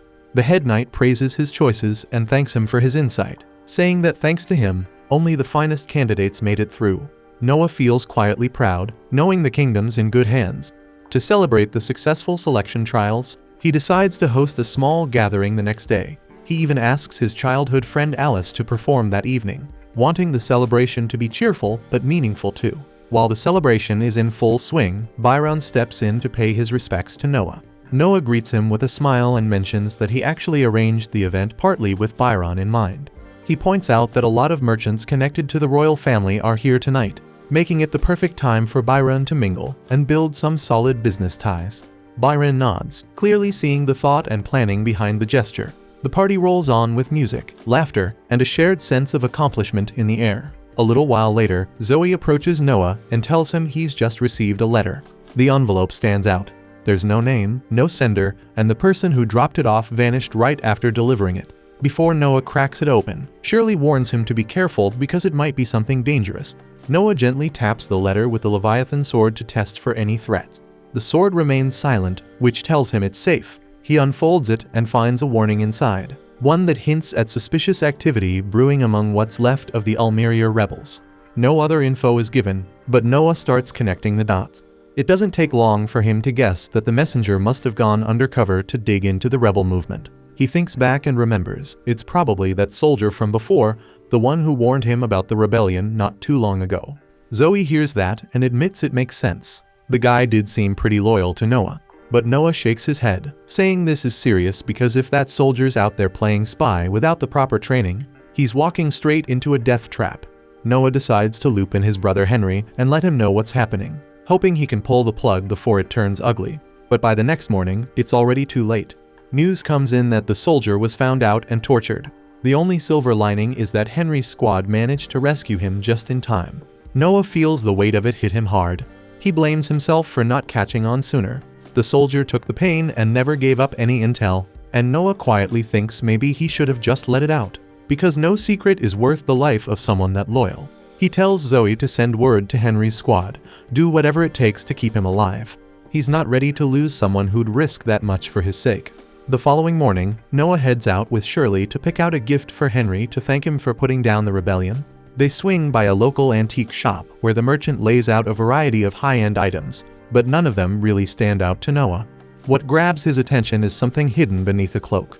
Curious, he asks the shopkeeper to uncover it. The merchant praises Noah's sharp instincts, then removes the cloth, revealing a stunning glass statue of a goddess. It's the work of a renowned artisan named Lindsay, and only 2 of them were ever made. Noah studies the piece for a moment, then calmly says he'll buy it and hands over 10,000 rien. But just as the deal's about to close, his brother Oscar walks in and freezes when he sees the statue. Turns out Oscar owns the other one and has been searching high and low for this second piece to complete his collection. But Noah's already claimed it. Without missing a beat, Noah steps toward the sculpture and smashes it. The room falls silent as the rare, priceless art crumbles into shards. Then Noah turns to the merchant and tells him the money will still be delivered. Oscar instantly figures out what just happened. With one destroyed, the remaining piece becomes a one-of-a-kind, making his statue that much more valuable. Oscar laughs, shaking his head, and admits the move was brilliant. Exactly the kind of wild thinking he's come to expect from Noah. Outside the shop, Noah notices Shirley looking thoughtful and asks what's on her mind. She admits the plan was genius, but she didn't expect him to wreck something so rare. Noah responds that the statue wasn't the real prize, It was just glass, but what truly matters are people. Those who give everything they've got, who stay loyal even when it's hard. And that's the kind of treasure he values. Shirley's heart swells with pride. She now understands that Noah isn't just a leader, he's the kind of person legends talk about. And without hesitation, she swears to follow him for the rest of her life. Noah simply says he plans to keep collecting treasures like her. 6 years fly by, and Noah's grown tall and confident, and now 12 years old. As he gets ready to set out on another journey, the royal staff and maids gather to see him off, watching with admiration as their young master moves forward toward his next chapter. A few days after turning 12, Noah sits alone at the breakfast table while Zoe quietly serves him. His focus though drifts toward the new maid Gigi, who's standing by the window, completely distracted. He casually asks if something's bugging her. Gigi, still staring outside, says the line of people bringing his birthday presents hasn't slowed down even after 3 days. Noah gets why she looks so baffled, and Zoe chimes in, mentioning that last year the gifts kept coming for an entire week. Gigi's jaw nearly hits the floor hearing that, but Noah explains it's not just about taking gifts and moving on. Every single one has to be documented, with the sender and content listed. Definitely not something you finish in an afternoon. But thankfully he has Evelyn, one of his most reliable maids, handling it all, which lets him stay out of the mess. Once breakfast is done, Noah heads over to the Ministry of Military Affairs. The Emperor himself had tasked him with some work there. He arrives at the minister's office, occupied by none other than the 4th Prince Henry. The prince greets him alongside a knight, then cuts straight to business. An imperial order has landed on their desk. They're to send a military force, led by Knight Captain Reyes, to crush a rebellion flaring up in the Empire's southern territory. The rebels, mostly barbaric forces, are overconfident and brutal, and the plan is to hit them hard with overwhelming force. Still, before executing the plan, Henry wants to hear Noah's thoughts. The plan sounds solid to Noah, and he turns his attention to Reyes. The knight is Henry's direct subordinate, and someone who's proven himself many times on the battlefield. Noah says he trusts Reyes with the mission, but before giving the final nod, he asks him just one thing: how many troops he's actually taking with him. The moment the question lands, Reyes starts sweating bullets and struggles to come up with an answer. That sets Henry off, and he immediately demands an explanation. Reyes collapses to his knees, begging for forgiveness. Noah quickly steps in to cool things down and tells Henry not to blow it out of proportion and explains what's really going on. See, war funding from the imperial court depends on the number of soldiers a general claims to lead. Some generals pad the list with merchants, workers, or random helpers just to inflate the numbers and pocket the extra cash. Reyes tries to apologize again, but Henry's still fuming at him for pulling that greedy stunt. Before things get out of hand, Noah steps in and tells them to relax. He explains to Reyes that if he wants to recruit extra help for the army and skim a bit off the top for himself, technically, he's allowed to do that. Hearing this, Henry suddenly realizes that padding their ranks with civilians could make the army look bigger than it actually is, enough to freak out the enemy. He actually gives Noah props for exposing the scam and still finding a way it could work to their advantage. But Noah shuts that idea down fast and reminds them that the Emperor demanded a flawless win this time, and pulling tricks like that isn't worth the risk. He turns to Reyes and bluntly asks how many non-soldiers he slipped onto the list. Nervously, Reyes admits to registering around 2,000 of them. Noah immediately orders him to recruit 2,000 actual fighters to balance it out with no excuses. Reyes, looking cornered, just nods and accepts. Noah then scribbles a note addressed to the Ministry of Finance and hands it over. That letter would get Reyes full funding, as if all 2,000 were legit soldiers, and he's free to pocket every coin of it. The guy is stunned, not sure why he's being rewarded for pulling shady moves, but Noah, calm and cold, tells him that in exchange for the bonus, he expects a flawless victory with no screw-ups. Henry is honestly impressed. He watches how Noah turns even dirty schemes into fuel for discipline and motivation. On their way back, he asks if Noah's ever stepped into an actual battlefield. Noah shakes his head and glances at his stats. They're still stuck at level 1. In the Empire, royal children rarely make it past their teens. Most don't die from illness, despite what the records say. They're taken out by rival nobles chasing more power. That's why young royals are treated like precious resources, never sent to the front unless the Emperor himself gives the order. Henry reminds him he's already 12 and should taste real combat. Noah just shrugs and says he'll charge into battle the moment the Emperor calls. Henry chuckles and says it won't be too hard for him, not when he's got a legendary magic sword in hand. Right then, Henry's carriage jerks to a stop as a girl darts out in front of it. screaming for someone or anyone to help her. A second later, a group of kids spills out from the shadows behind her, chased by a pack of scumbags ready to haul them off to Little St. James Island. They grab the girls and start dragging them away, until Noah steps forward and calmly tells them to knock it off. The thugs, clueless about who they're messing with, sneer and tell Noah to go cry to his mommy and drink some milk like a good little boy. Noah couldn't care less about their lame-ass taunts. Instead, he coldly demands to see their registry number, since smuggling slaves without a license is straight up illegal in the Empire. The moment they get questioned, they lash out, but Noah's done playing. He summons Leviathan, and in a blink, slices through them with brutal precision, leaving them out cold but breathing. The crowd watches in stunned silence, clearly impressed even if they don't quite recognize him. Noah walks toward the shaken kids, about to reassure them, when some crusty old bastard limps out from the darkness and greets him with a slimy smile. The geezer proudly admits he's the brains behind the whole trafficking mess and smugly warns Noah to back off, claiming he's got the protection of the first Prince Gilbert. That's when Noah realizes this sleazy fossil must be a major partner in this operation, someone bold enough to flaunt royal connections. Now he's stuck figuring out how to deal with this without making it worse. The old creep tells Noah to hand over the girls and pretend none of this ever happened. But Noah isn't having any of that bullshit. He turns to Henry and asks if he knows the guy. Henry immediately shoots it down, saying he's never seen his ugly mug in his life. Noah shrugs and says same here. But just as the old man opens his mouth to explain, Noah shuts him up with a burst of Leviathan's cursed energy, knocking him flat. Then he raises his voice and mocks the guy, saying even nobodies now pretend to work for the first prince. He tells the crowd that while simple folks might fall for this trick, he and his brother sure as hell won't. Someone in the crowd finally recognizes him as the wise prince, and just like that, the public buys every word.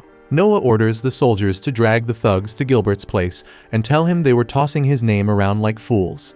After that, he decides to take the rescued kids back home where they'll be safe. Henry, still a little stunned, admits he's impressed by how Noah handled things. He explains that if those guys really were tied to Gilbert, killing them would have created a mess. But standing by while kids got trafficked would have been even worse. So Noah spun it smart, called them fakes and threw the whole mess back at Gilbert, who'll probably make sure they disappear. Later that evening, while Noah and Henry are having dinner, the butler steps in with urgent news. Henry glances up and asks what's going on, but Noah answers before the man can. A messenger from First Prince Gilbert had shown up, delivering a statement about the thugs they caught. Gilbert apparently expressed his thanks for exposing the imposters using his name, claiming he planned to send them to court for a proper trial. But before that could happen, they supposedly drank poison and died. Of course, everyone knows that's a load of crap, and Gilbert clearly had them silenced. Noah turns to Henry and asks outright if Gilbert is really running a slave ring underground. Henry doesn't even hesitate. He nods and says Gilbert lives like a king, throwing money around like it grows on trees, so no way that lifestyle's funded legally, and Noah gets it.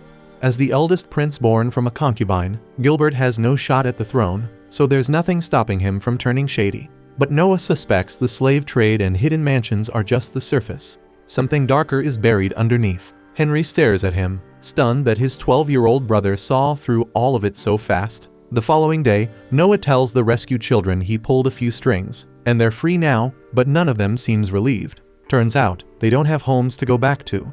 Their own families were the ones who sold them off in the first place. Noah realizes if they return, they'll just be trafficked again, so he decides to keep them. He instructs the butler to prepare rooms for each of them and find roles they can fill in the mansion. And if any want to study, he's to handle that too. One of the older girls steps forward, clearly shaken, and asks if Noah is planning to buy them. He calmly replies that he's not buying anyone. They're free to leave whenever they want. But if they stay under his roof, there better not be any betrayal. The butler steps in, telling the kids to thank Noah before guiding them out. And as they leave, Noah watches in silence. His philosophy flashes in his mind. People are treasures, and that thought pulls up a responsibility he's been putting off for a while. He then summons Evelyn to his office. She walks in and starts listing off updates about his birthday gifts, but Noah cuts her off because he already knows. Instead, he pushes an envelope across the desk. Curious, Evelyn picks it up, and that's when Noah tells her she's being dismissed from his service because he's appointing her as a government officer in charge of one of his regions. She freezes, unsure how to react to such a leap, going from maid to mayor. Noah tells her plainly that she's the smartest of all his staff, and keeping her as a maid is just wasting her potential. Evelyn's ready to turn it down, wanting to keep serving by his side, but he insists. If she does well, people will call him wise for recognizing talent. He orders her to leave the estate and serve the people, and that's all the push she needed. Not long after that, Noah is called in by the Emperor, who'd gotten wind of how he stood up for Gilbert's reputation. Noah plays it off, saying it was all just a fluke, and he only stepped in to save the kids and nab the culprits. But he quickly catches on that Gilbert must have gone straight to the Emperor himself, both to dodge any fallout and to come off squeaky clean in front of the higher-ups. The Emperor sighs, saying it's a shame that such scum still roam free. He asks Noah what the proper sentence would be, and Noah responds that by law, the ringleader loses his right arm, and the rest get shipped off to serve in the army stationed on the front line. The Emperor nods, pointing out that Noah had tackled the criminals head-on and taken them in. But he adds that if it were him, he'd have gone undercover, taken a beating just to bust them red-handed. The Prime Minister cracks a joke, saying that it'd count as treason against the imperial family, and they'd just end up executing the thugs. Everyone laughs except Noah, who decides to fact-check them. He calmly explains that if a criminal doesn't realize he's attacking royalty, it's just assault, not a crime against the crown. The room goes dead silent, so Noah starts thinking maybe he pushed it too far by correcting the Prime Minister over a what-if scenario. But before he can say anything else, the Emperor bursts out laughing and tells the Prime Minister that he won the bet. Now Noah's really thrown off, so the Emperor explains that he had wagered with the Prime Minister to see if Noah would speak up and correct them on legal matters.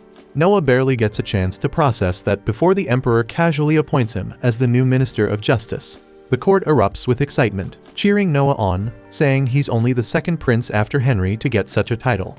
Noah has no idea how to react, while the Emperor and Prime Minister exchange smug glances, clearly pleased with the outcome, leaving him even more puzzled. Later, he heads out to unwind and listen to Alan sing, but his mind keeps drifting back to everything that went down in court. He can't shake the feeling that there's more to the Emperor's move than just a promotion. Still, he figures there's no use overthinking it now and decides to just enjoy the music. Meanwhile, the Emperor receives a troubling report from the Prime Minister, but instead of jumping on it, he tells him to handle it, because the matter he needs to deal with next is far more urgent.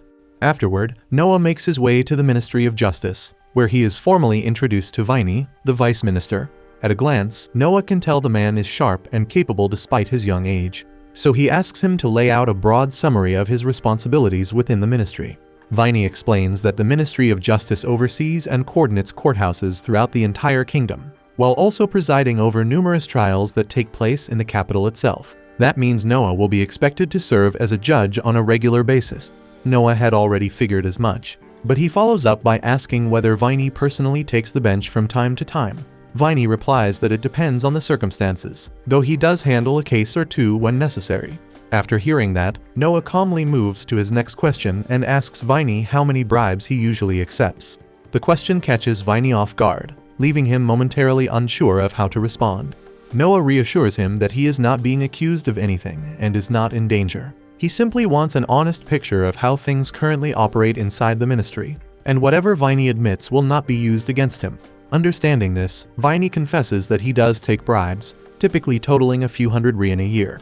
However, he explains that he follows a personal guideline about which bribes he is willing to accept. Most other judges do not impose such limits on themselves, and as a result, they end up taking nearly 10 times as much as he does. Noah's interest is piqued, so he asks what this self-imposed rule entails. Viney clarifies that he refuses to accept bribes in murder cases, not because he objects on moral grounds, but because those situations are far too risky. If he were to release a murderer, and the accuser bears a grudge, he could become a target for revenge, so to avoid drawing that kind of heat, he restricts himself to low-stakes matters. Noah nods in understanding, then pulls out a sheet of paper and writes Viney a check for 5,000 rien. He explains that if Viney averages around 500 rien in bribes each year, this sum should equal 10 years' worth, and from this point forward he expects him to stop taking bribes entirely. Viney is stunned by Noah's clear logic and steady approach, and he finally understands why the king granted him the title of Wise Prince at such a young age. In that moment, Viney decides he wants to stand on Noah's side properly. He tells him he has no need for the additional money and promises to abandon bribes altogether. In return, all he asks is the chance to serve Noah with unwavering loyalty. Under normal circumstances, Noah would question such a sudden pledge, But when he checks his status screen and sees a noticeable boost triggered by Viney's oath, he realizes the man's words were genuine. Later that evening, Noah sits down for dinner with Oscar at his estate. Oscar notices the guarded look in Noah's eyes and quickly reassures him that the evening is nothing more than a celebration in honor of his appointment as Minister of Justice. After all, aside from Henry, Noah is only the second prince to ever hold a ministerial post. Noah thanks him for the hospitality, yet he cannot shake the uneasy feeling lingering in the back of his mind. In Henry's case, the position was a clear reward for crushing the rebellion. Noah, on the other hand, has not achieved anything monumental that would obviously justify such a promotion, which makes him suspect the Emperor may be setting a larger plan in motion. He turns toward Oscar and asks whether he remembers the story of the Empire's near downfall. According to history, the crisis stemmed from the old succession law stating that only the first prince could inherit the throne. On the surface, that seemed straightforward, but in practice it bred complacency. The other princes, aware they would never shoulder the burden of ruling, spent their lives indulging themselves without restraint. Predictably, that neglect weakened the empire and nearly drove it to ruin. To prevent history from repeating itself, the rule was revised. From then on, each prince would be assigned a thief at birth, and the one who demonstrated the greatest merit and competence would ultimately be chosen as crown prince. The implication dawns on Oscar almost immediately. He rises from his seat and bluntly asks whether the Emperor is considering naming Noah the next crown prince. Noah admits he cannot say for certain, yet the possibility is hard to ignore. Moments later, one of Oscar's attendants rushes in with fresh news. The Emperor intends to appoint Oscar as head of the Ministry of Finance the following morning. That announcement effectively validates Noah's suspicion. The Emperor appears to be positioning potential successors, quietly preparing to replace Albert as crown prince. Elsewhere in the kingdom, the royal knights conduct a covert raid, dismantling a faction accused of conspiring against the Emperor. Later that night, the Emperor is briefed on the outcome. Under questioning, the conspirators reveal that their objective was to pressure the Emperor into abdicating so that Crown Prince Albert could ascend the throne. The scheme bears Albert's fingerprints, even if indirectly. After 3 decades as Crown Prince with no sign of his father stepping down, his impatience is understandable on a human level. Still, orchestrating an insurrection is a grave offense. Unfortunately, there is no concrete proof tying Albert directly to the plot, making formal punishment nearly impossible. The other participant, however, will not be spared. Their fate has already been sealed, and execution awaits them. The following morning, with Noah now presiding over the Ministry of Justice, the matter is placed directly in his hands, and he is tasked with determining the appropriate sentence. The case itself is not complicated. Every individual involved was apprehended in the act of conspiring to depose the Emperor. While no solid proof directly ties Albert to the scheme, the connection is hard to ignore. The conspirators were all drawn from Albert's closest circle, making his ignorance highly unlikely. Viney asks Noah how he intends to proceed. Under imperial law, members of the royal family are rarely subjected to real consequences for their offenses. There is, however, one notable exception: insurrection, and in such cases, the penalty is death, regardless of status. Royal blood offers no protection. Even claiming a lack of direct participation does not guarantee safety. Simply knowing about a rebellion and failing to prevent it is grounds for execution. And considering how many of Albert's confidants were implicated, it would be nearly impossible for him to have remained unaware. If Noah chose to press the matter, he could formally accuse Albert of treason and demand his execution. Yet he understands that such a move would clash with the Emperor's true wishes. Publicly exposing a prince's attempt to seize the throne would ignite a massive scandal. So instead of enforcing the letter of the law, Noah opts to interpret it carefully. He later meets with the Emperor to present his proposed judgment. Noah explains that all those arrested at the scene will be executed without delay. The Emperor's silence regarding Albert makes his stance obvious. He has no desire to see his son punished. However, leaving Albert's associates alive poses a risk. If even one of them were to implicate him openly, containing the fallout would become nearly impossible. Swift executions eliminate that threat before it can surface. The Emperor is visibly impressed that Noah discerned his unspoken intentions so accurately. As a token of approval, he grants Noah an expanded budget and remarks that he expects great things from him moving forward. After concluding the meeting, Noah heads back to his residence. As he nears the front gates, he notices 2 of his guards sprawled across the ground, gravely injured. The scene immediately signals that something is wrong. He rushes to assess the situation, only to find that one guard has already succumbed to his wounds. The other, barely conscious, manages to warn him that the attackers responsible are still somewhere inside the estate. Noah rushes in without hesitation to take control of the chaos, and as he sprints down the corridors, he passes several of his soldiers sprawled across the floor, wounded and barely conscious. Before long, he spots one of the attackers in the middle of finishing off one of his men, so Noah lunges ahead and hacks at him, carving through his arms and legs all the way to the bone. The assailant tries to end his own life by biting off his tongue, but Noah shuts that down instantly by forcing a chunk of enchanted metal down his throat. Moments later, 3 more enemies emerge and charge him together, yet Noah cuts them down in under a heartbeat, leaving none of them standing. Not long after, Viney arrives in search of Noah and is visibly relieved to find him alive, though the atmosphere remains heavy and bleak. Even if every intruder has been dealt with, several of Noah's guards are critically injured. Noah is taken aback when he hears that all the attackers were killed, since they are usually captured for interrogation. That alone tells him someone is desperate to erase any trace of involvement, which makes him suspect a connection to Albert. If Albert's name ever gets tied to this assault, the fallout would be catastrophic, so Noah quickly devises a plan to eliminate the prisoners he stopped from killing themselves. By imperial law, raising a hand against a royal warrants immediate execution. So Noah drives a blade into his own abdomen and orders Viney to report that the intruders inflicted the wound, ensuring they are put to death before they can expose Albert. A short while later, as Noah's injury is being treated, Viney informs him that the executions were carried out exactly as commanded. Noah exhales in relief, knowing that if word of Albert's attempted assassination ever surfaced, it would permanently tarnish the royal family's honor. Afterward, Noah is summoned to stand before the Emperor and recount the incident. The Emperor makes it clear that there is no chance a handful of ordinary infiltrators could have truly wounded Noah, so he understands that Noah must have harmed himself to justify their execution. He recognizes the motive and even feels a measure of pride that Noah was willing to injure himself to shield the family's reputation. He invites Noah to walk with him, and once they step into the palace garden, he remarks that rulers of great stature often see their legacy stained in their later years. By that, he means that if he were ever dethroned, whoever seized power would surely spread rumors that he had become senile with age and no longer fit to govern the empire. They are both fully aware that the usurper being hinted at is Albert, and it is obvious the Emperor's trust in him has thinned to almost nothing. The only reason Albert has not already been disciplined is because publicly condemning the crown prince would leave an ugly mark on the Emperor's own legacy.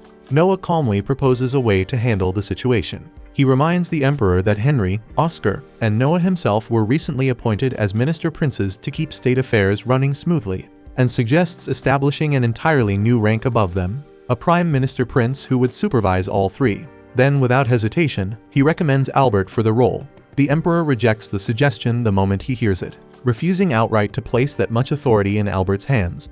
He turns as if to end the conversation, but Noah stops him and points out that it is not strange for Albert to be restless after waiting 3 decades for the throne. Granting him a title with visible authority, even if largely symbolic, might be enough to soothe that impatience. The Emperor sees the logic in Noah's reasoning, yet he worries that if Albert is given oversight of the minister princes, he could block critical matters from ever reaching the throne. That risk is real, but Noah has already prepared for it. He proposes adding a condition stating that if all 3 minister princes unanimously agree that an issue is urgent, they may bypass Albert entirely and report directly to the Emperor. The Emperor finds this arrangement appealing, as it effectively strips Albert of meaningful control while still giving him the illusion of influence, which should curb any reckless retaliation. Deeply appreciative of Noah's foresight, the Emperor insists on rewarding him properly. Coin alone would not suffice, so he invites Noah to accompany him to the Imperial Vault. Inside, the Emperor grants Noah permission to select any treasure he desires. With Leviathan's guidance, Noah surveys the collection carefully before choosing an unusual box that draws his attention. Yet the instant he lifts the lid, a surge of blazing fire bursts outward and engulfs him completely. Noah quickly figures out that the relic carries a will of its own, the same way Leviathan does. And once that clicks, he already knows how to handle it. He calls on Leviathan and drives straight through the blazing aura in a single strike, forcing the relic to submit. And the moment he claims authority over it, the fire swirling around him dies down, leaving a ring resting in his palm. Now that Luthier belongs to Noah, his fire magic parameters jump noticeably. The Emperor is stunned by how effortlessly he subdued it. Though deep down he knows he should not be surprised when it comes to Noah. He offers to set up a few targets if Noah wants to try it out, but Noah declines, saying he has a better idea in mind. He leads the Emperor into an open stretch of forest, and when everything is set, He triggers Luthier, but instead of firing at a distant mark, Noah directs the flames straight at himself. The Emperor panics for a brief moment, yet Noah calmly reassures him there is nothing to worry about, explaining he only wants to measure Luthier's power against Leviathan. Just as he predicted, Leviathan edges it out slightly, allowing him to restrain the fire without trouble. On top of that, he limits the artifact's effective range to guarantee the Emperor remains unharmed. Gaining that level of command over an artifact he obtained mere minutes earlier borders on absurd. But by now the Emperor has learned to expect the impossible from Noah. He officially grants Luthier to him and asks that he wield it for the good of the Empire. Not long after, Noah stands before the Emperor again, this time in his capacity as Minister of Justice, tasked with ruling on a delicate internal matter. The Emperor's brother Graham has a nephew who is frankly a spoiled little brat, and while he has always governed his territory with a heavy hand, this time he crossed a line by murdering an innocent citizen without justification, which constitutes a grave offense. Graham has stepped forward to shoulder the blame and even proposed paying a massive penalty. But Noah informs the Emperor that accepting such a payment would be unlawful, since Graham himself committed no wrongdoing. Under imperial law, just as a children cannot be punished for a parent's sins, a parent likewise cannot answer for the crimes committed by their children. The Emperor nods in agreement with Noah, certain that Graham understands the situation as well, but is most likely attempting to smooth things over by throwing money at the problem. The amount offered was 30,000 rian, roughly 250 times the average annual income, making it an undeniably massive sum. Still, Noah firmly states that by law they cannot accept a fine from someone who has committed no offense. Hearing that, the Emperor half-jokingly wonders whether they should amend the law to permit voluntary fine payments, especially since the imperial treasury could genuinely benefit from the extra funds. Noah sees the logic behind it, but he believes creating such a law would set a dangerous precedent, convincing people that any wrongdoing could simply be erased with enough money, which would make maintaining order far more difficult. He admits the treasury is in serious need of financial support, yet insists they must pursue a more honorable and respectable method to secure those funds. The Emperor concedes that Noah is absolutely right, and he is so impressed by his judgment that he immediately grants him the honorary position of Premier Advisor. Grateful for the recognition, Noah suddenly comes up with a clever solution to strengthen the Empire's finances. He proposes that the Emperor offer honorary titles to anyone willing to contribute 1,000 rian to the treasury. After all, receiving a title directly from the Emperor would be an irresistible opportunity for many. And when individuals accumulate more wealth than they can reasonably spend, they often begin chasing prestige instead, meaning there would likely be plenty of eager contributors. Finding the idea brilliant, the Emperor promptly instructs his Prime Minister to summon Oscar, the Minister of Finance, so the plan can be put into action without delay. Upon hearing this, Noah chooses to excuse himself for the day, not wanting to intrude upon Oscar's jurisdiction. However, as he steps outside, he notices a small crowd gathered around the hole he had created earlier. At that moment, a man named Shizu approaches him and explains that the onlookers are simply fascinated, unable to comprehend how the ground had melted in such a strange manner.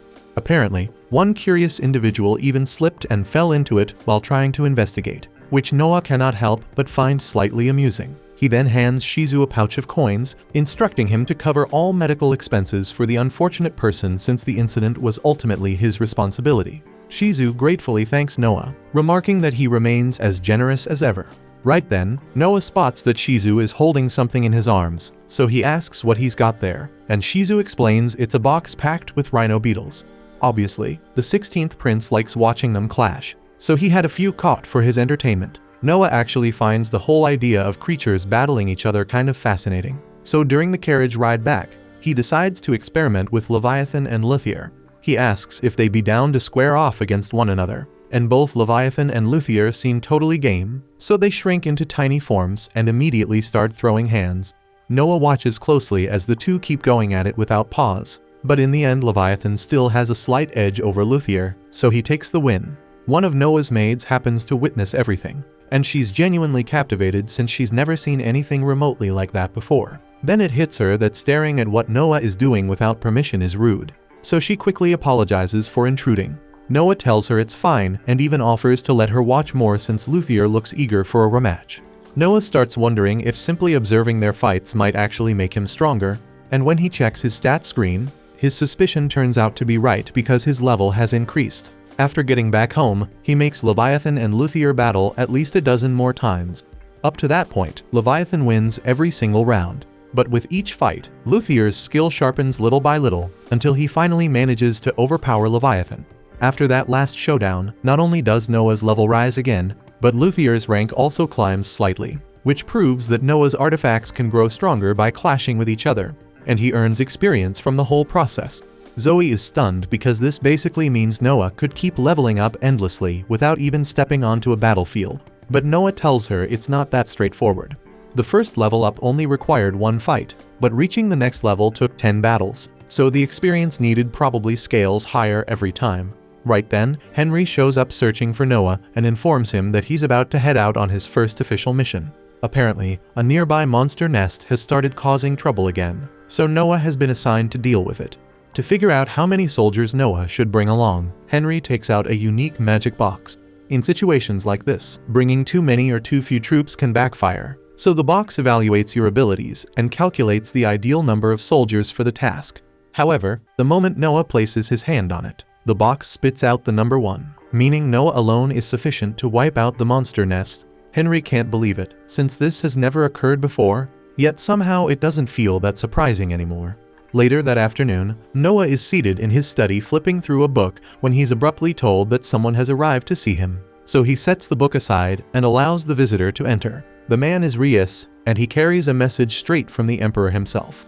By imperial protocol, anyone bearing the Emperor's words is regarded as his direct representative and must be shown the same respect. So Noah lowers himself to one knee before Rias as the message is delivered. Rias calmly announces that under the Emperor's command, Noah's mission has been delayed until further notice.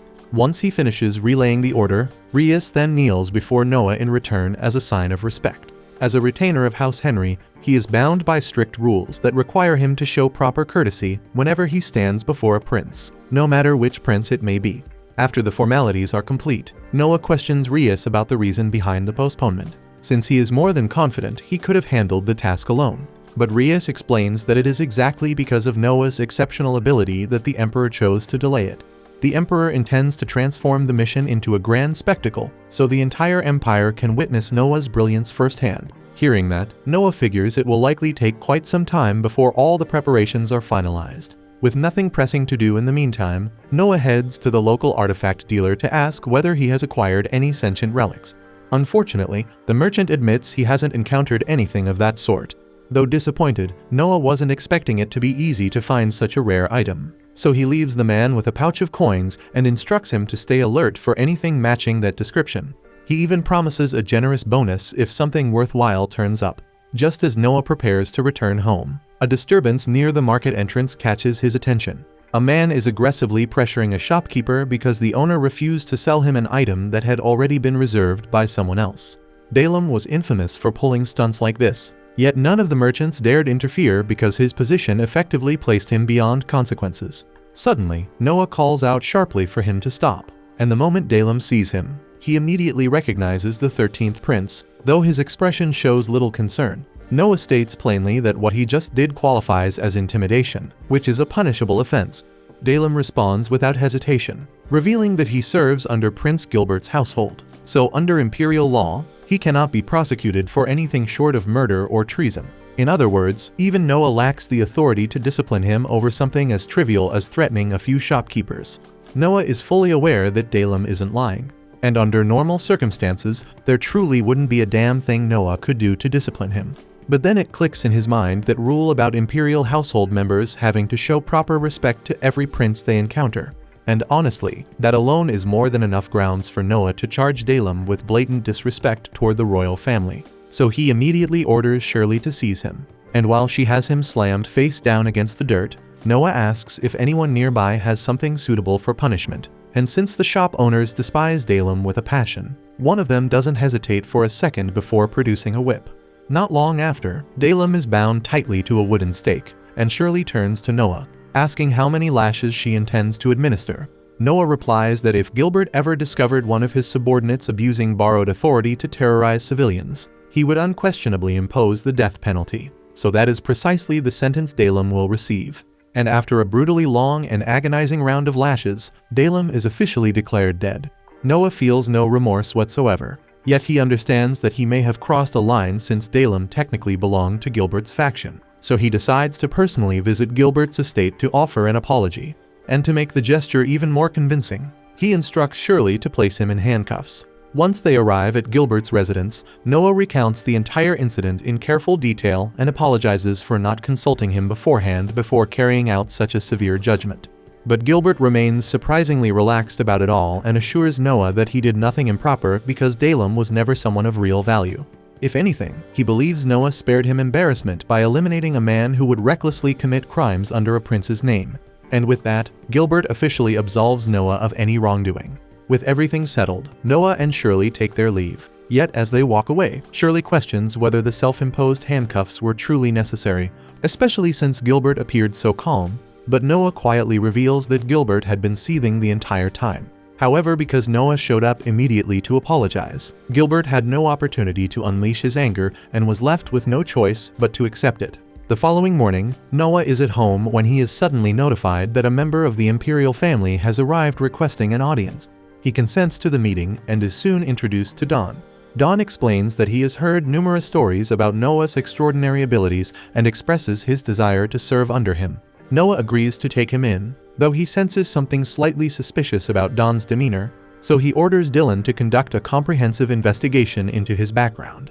A while later, Dylan wraps up his background check on Dawn, and just like Noah figured, both Dawn and his parents have pledged themselves to Gilbert, which pretty much confirms Gilbert sent him over as a planted informant.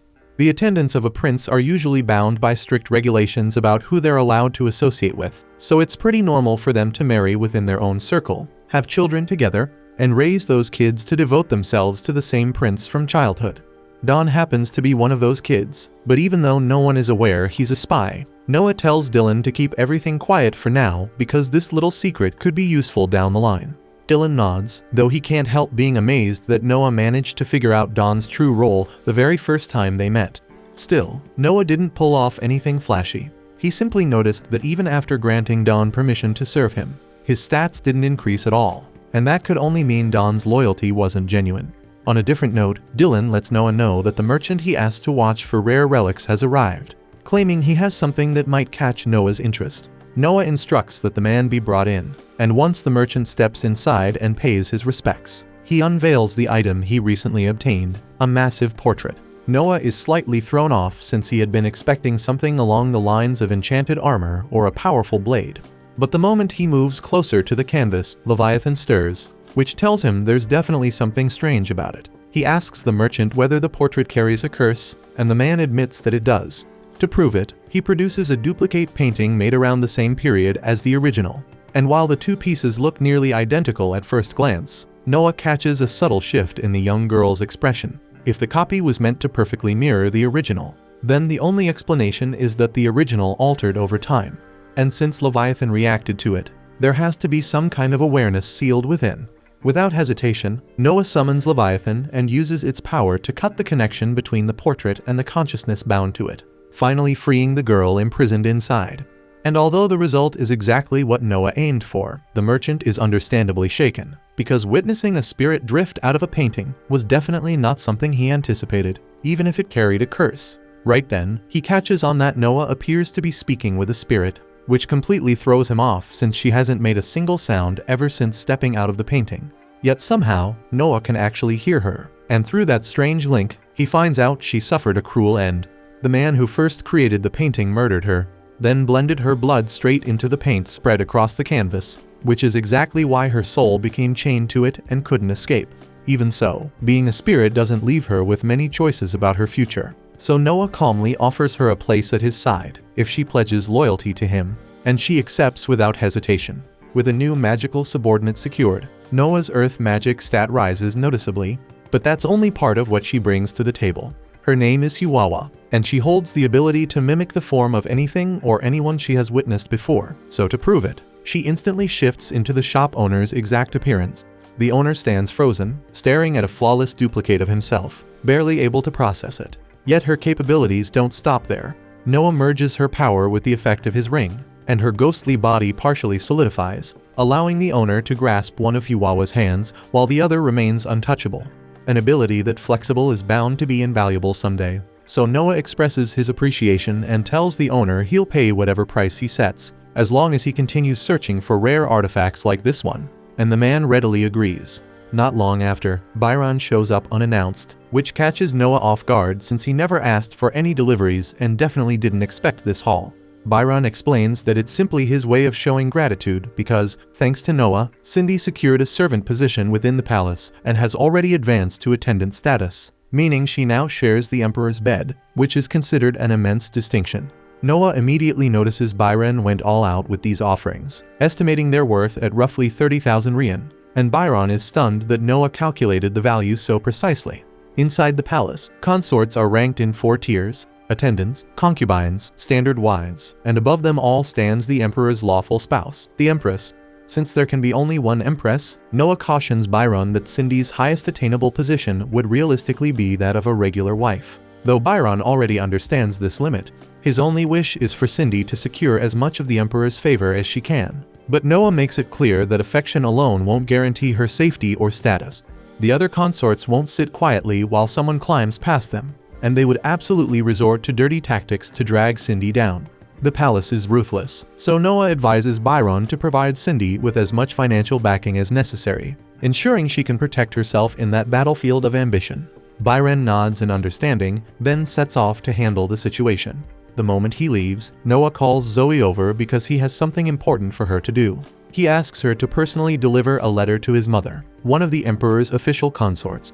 Zoe looks puzzled since carrying messages like that is normally Dylan's responsibility.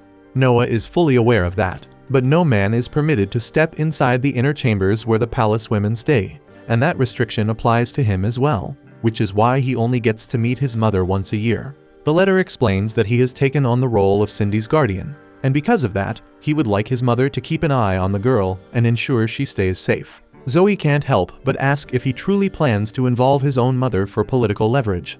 But Noah calmly replies that this is simply how things operate in the palace. Besides, it is not as though he shares a deep bond with her anyway, considering he has only seen her a handful of times throughout his life. Then he shifts the topic and casually asks Zoe how her mother has been lately.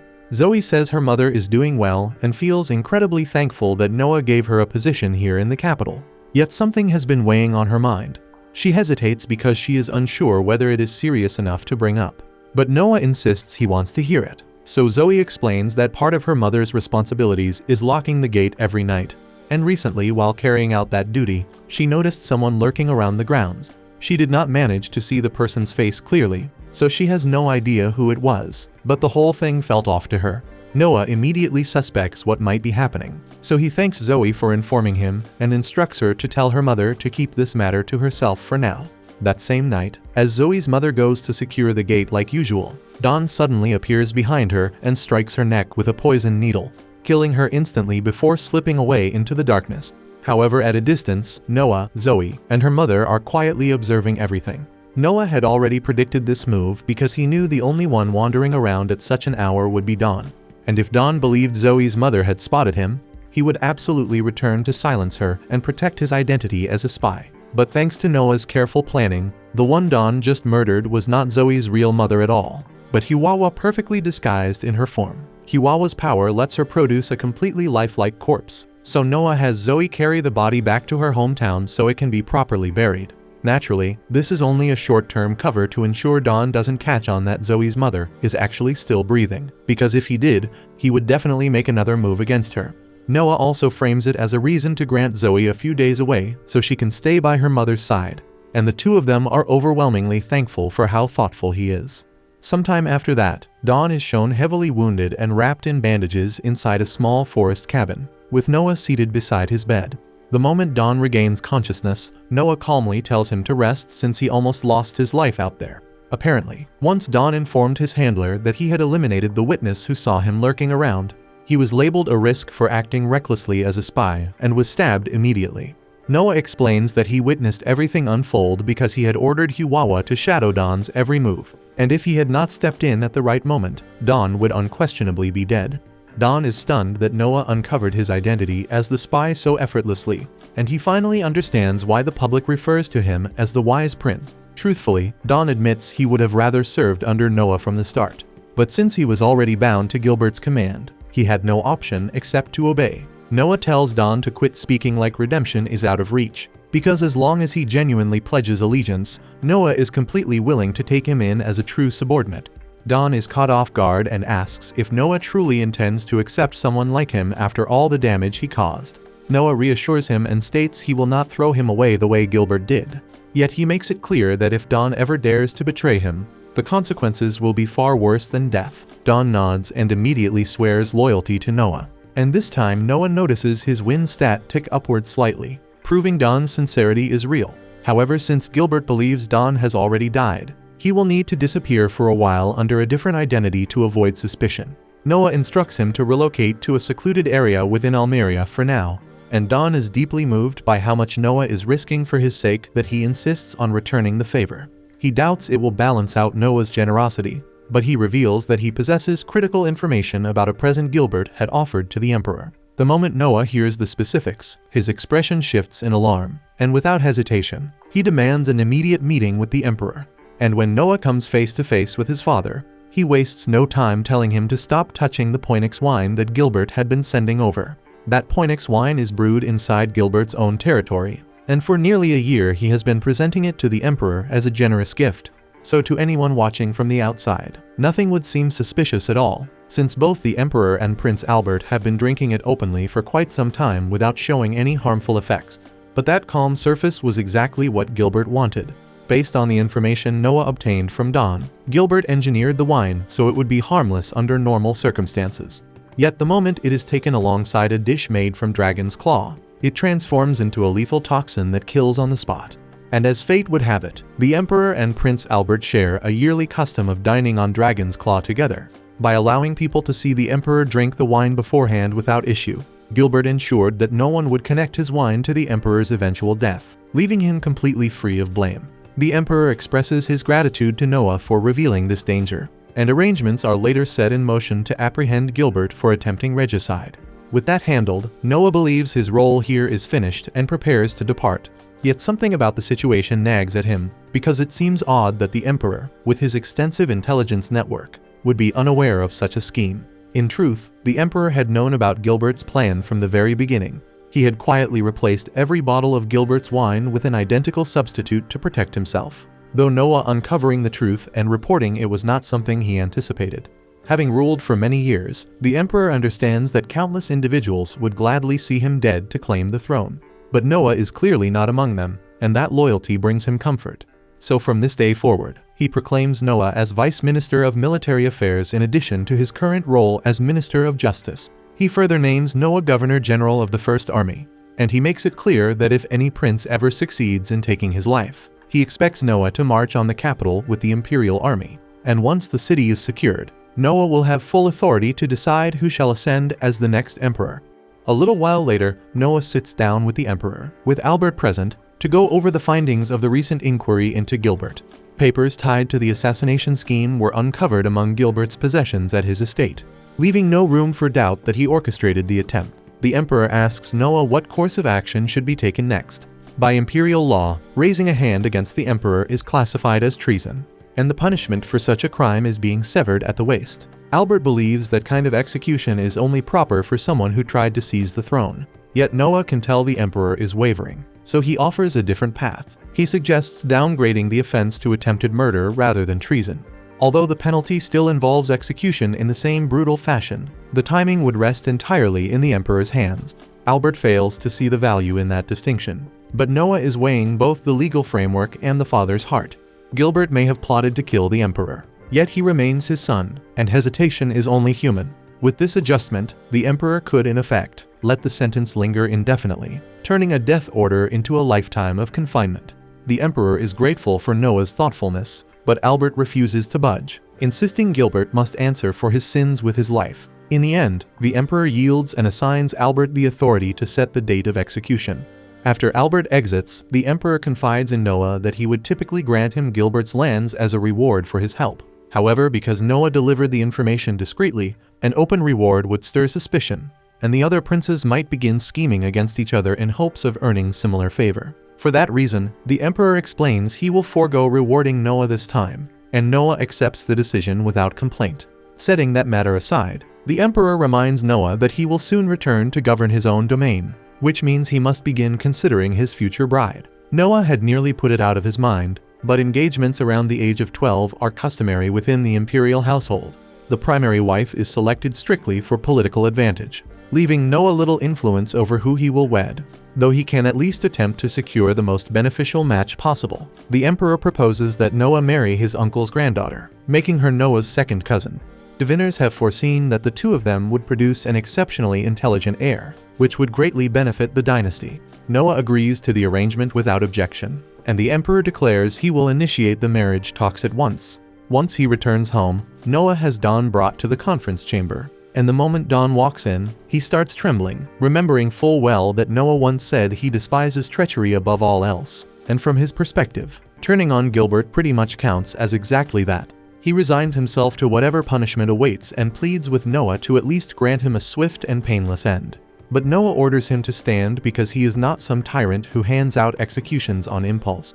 He explains that he summoned Dawn for two reasons, and the first is to let him know that Gilbert has already been put to death and the authority his estate once commanded has been completely dismantled, so there is no longer anyone who would seek revenge against Dawn. Secondly, since Dawn supplied information that played a key role in apprehending Gilbert, Noah informs him that he has rightfully earned a reward, and under normal circumstances, the compensation would be 1,000 rian, but Noah decides to increase it to 10,000 rian in his case. He even extends an offer to secure him an official post if he desires one, and Dawn is overwhelmed by Noah's generosity, so he vows absolute loyalty and promises to dedicate the rest of his life to serving him. After Dawn takes his leave, Noah summons Zoe and tells her that now that Gilbert and his faction have been eliminated, her mother no longer needs to remain in hiding, and Zoe expresses heartfelt gratitude upon hearing that. Sometime later, Noah strolls through the marketplace with his maid when a loud disturbance catches his attention. Curious, he moves closer to investigate and discovers a young woman publicly daring anyone present to face her in a straightforward fistfight. The terms are simple: pay an entry fee of 3 rian and engage her in a fair one-on-one match. If she wins, she keeps the fee, and if her opponent prevails, he claims her as his slave. The entire setup sounds reckless and dangerous, and Noah feels the urge to intervene. However, while the law clearly outlaws illicit slave trafficking, it does not prohibit an individual from voluntarily selling themselves, which means this arrangement technically does not violate any statutes. Soon enough, a man from the crowd steps forward to accept the challenge, brimming with confidence in his ability to defeat her. Yet within moments, he is sprawled across the ground, beaten and utterly disgraced. In the following minutes, 15 additional challengers come forward, but each one is effortlessly subdued, leaving the onlookers hesitant to risk the same humiliation.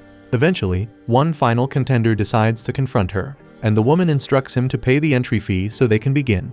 The man scoffs and claims payment is unnecessary since he is certain of his victory, and without warning, he lunges at her, and she braces herself to deflect the incoming strike. But suddenly a portion of her body turns numb, and before she can even comprehend what is happening, the man delivers a crushing blow that knocks her unconscious. For a brief second, the entire crowd goes dead silent because they can't process how the man managed to defeat her that effortlessly. And with a smug grin, the man announces that she belongs to him now, claiming her as his slave. But Noah immediately cuts in and calmly points out that the rules were clearly violated. The duel was meant to be a clean one-on-one match, yet it was obvious that one of his allies had fired some sort of paralyzing dart at the woman from the sidelines. The man attempts to brush it off and deny everything. But Noah has already singled out the accomplice and releases a wave of magical pressure that instantly knocks the culprit unconscious. After that, it becomes painfully clear to everyone watching that Chad had been cheating from the start. Chad, furious at being exposed in front of the crowd, lunges straight at Noah in a blind rage. But that reckless charge ends exactly how anyone would predict, because within seconds, Noah lands a few deliberate warning cuts and Chad crashes onto the ground. It's obvious he doesn't stand a chance, so he scrambles back to his feet and bolts before he can embarrass himself any further, disappearing into the crowd while swearing that he'll get revenge one day. Not long after, the girl regains consciousness, stretched out on a bench with Noah seated beside her. Relieved to see that she's unharmed, Noah gently asks whether she remembers what happened earlier. Her recollection is hazy, but the last clear memory she has is fighting some random opponent in the arena. Then right in the middle of the match, her legs abruptly lost all feeling, and from that point on, everything goes blank. Noah explains that Chad resorted to cheating and arranged for someone to poison her during the fight. and the girl burns with anger upon hearing that he stooped to such a disgraceful tactic. Still, Noah doesn't let her off the hook and reminds her that wagering her freedom and offering herself as a slave over something so reckless was incredibly foolish and dangerous. He asks what could have possibly pushed her to make such a desperate choice, and that's when she admits that she's completely out of money. She traveled to this city to take part in this year's night selection exam, which happens to be overseen by the 10th prince this time. Unfortunately, she failed to pass, and without enough funds to make the journey back home, she had been trying to scrape together whatever she could to survive. Hearing that leaves Noah genuinely puzzled, because it's hard for him to believe that someone with her level of ability didn't qualify for the night selection. But there's more to it than that. After she completed the exam, the 10th prince personally summoned her to his private chambers. There he made it clear that the only way she would be allowed to pass was if she provided him with certain favors, and when she refused outright, he dismissed her and denied her the position of knight. Noah considers the situation carefully, and based on what he knows about the 10th prince, it doesn't surprise him at all that the man would pull something like that. Turning back to her, Noah asks whether she still intends to become a knight, and when she firmly says yes, he decides to acknowledge her determination. He hands her 100 renais, enough to cover her living expenses in the city until the next night selection exam takes place. He even instructs his maid to arrange proper lodging for her. And at that moment, the woman begins to understand that Noah is far from an ordinary young noble. Sadly, Chad didn't have the brains to figure that out. So instead of swallowing his pride and moving on, he went off to gather his buddies and stormed back to jump Noah. And, just like anyone with common sense would predict, it ended terribly for them, with Noah absolutely wrecking them for pulling that stunt. And once they were sprawled across the ground groaning, Noah spots one of the 10th prince's knights standing close by. From the way the knight made zero effort to interfere, Noah can tell he was likely bribed to let the attack happen. But the second the knight realizes he's dealing with the 13th prince, he understands just how disastrous that mistake could be. So he quickly lowers his head and begs for mercy. Since the knight never actually laid a hand on him, Noah decides to overlook it this one time, though he makes it clear that Chad and his crew won't be getting off that easily. Watching everything play out, the woman finally connects the dots about who Noah really is. There's no doubt left that he's the 13th prince, but what truly strikes her is how grounded he is. The entire time he spoke with her, he never once showed off his rank or tried to intimidate her with it. Right then, Noah notices a man seated on a nearby bench applauding him. At a glance, he might seem like some ordinary spectator, but Noah instantly recognizes him as the emperor's uncle, the famed lightning prince, Indra Ararat. Several decades earlier, when the emperor first ascended the throne, he was far too young to properly govern the realm, so Indra stepped in as regent and managed the empire until the emperor was mature enough to rule on his own. And once that day came, Indra relinquished control without the slightest resistance and withdrew from political life, choosing instead to return to his homeland and live quietly, which makes him someone deeply worthy of respect. Indra is pleased that Noah knows who he is, yet he has no patience for stiff ceremony, so he gestures for Noah to sit beside him. He asks whether Noah understands the reason for his visit, and Noah answers that he assumes Indra has come to assess him, considering he is set to marry his granddaughter. Indra confirms this, so Noah calmly asks what would happen if he fails to satisfy his standards, and Indra replies that in that case, he simply won't allow the marriage to proceed. Noah reminds him that the engagement was decreed by the emperor himself, and rejecting it could be interpreted as defying imperial command. Indra acknowledges that fact, but he also knows the emperor would never weaponize technicalities against him. After all, Indra nearly raised him as a child, and the emperor holds him in the highest regard. If this concerned anything else, Indra would never question the emperor's authority. But when it involves his beloved granddaughter, he must personally confirm that the man by her side is truly worthy. Noah nods in understanding and asks if that means he has cleared the trial. Indra answers that the verdict is not yet decided, and in the next instant, an unseen pressure begins to crush down on Noah from every direction. Noah immediately recognizes the move as the very same method he uses to overwhelm his enemies, so he gets ready to strike back. But then it hits him that, given Indra's advanced age, he is likely far stronger at this point, and crushing him outright would only embarrass the old man in front of everyone. So he deliberately restrains himself, easing the pressure just enough. Indra senses the force rolling off Noah, and within a heartbeat, he understands that the young man standing before him is more than qualified to stand beside his granddaughter, especially since it is obvious Noah is holding back out of respect. Pleased with what he has witnessed, Indra tells Noah that he expects him to cherish and protect his granddaughter from now on. and Noah accepts the responsibility without the slightest pause. To mark the moment, Indra suggests they all share a few drinks, and he flips a ring toward Noah as a personal token. Noah snatches it cleanly, and almost instantly, a deep, commanding voice resounds inside his head. In the blink of an eye, the scenery around him dissolves, and he finds himself standing alone in the center of a vast, open plain. Before he can fully grasp what is going on, an enormous magical bull barrels toward him at terrifying speed. It demands that Noah prove himself worthy of wielding its strength. And by now, Noah understands this kind of trial perfectly well, so he draws Leviathan and without panic, cuts the beast down in one decisive motion. When the bull collapses and goes still, it yields to Noah and acknowledges him as its master. As Noah reviews his status and notices a +C added beside his light skill, the fallen bull suddenly begins to speak just as he is examining the change. In the next moment, Noah is back in reality, and judging by the look on his face, Indra immediately knows what has occurred. The entity Noah just overcame is called Behemoth, an exceptionally formidable magical creature possessing a rare ability. While Indra explains, Noah casually slips the ring onto his finger and reaches for a kettle resting nearby. The instant his hand makes contact, the metal transforms into pure gold.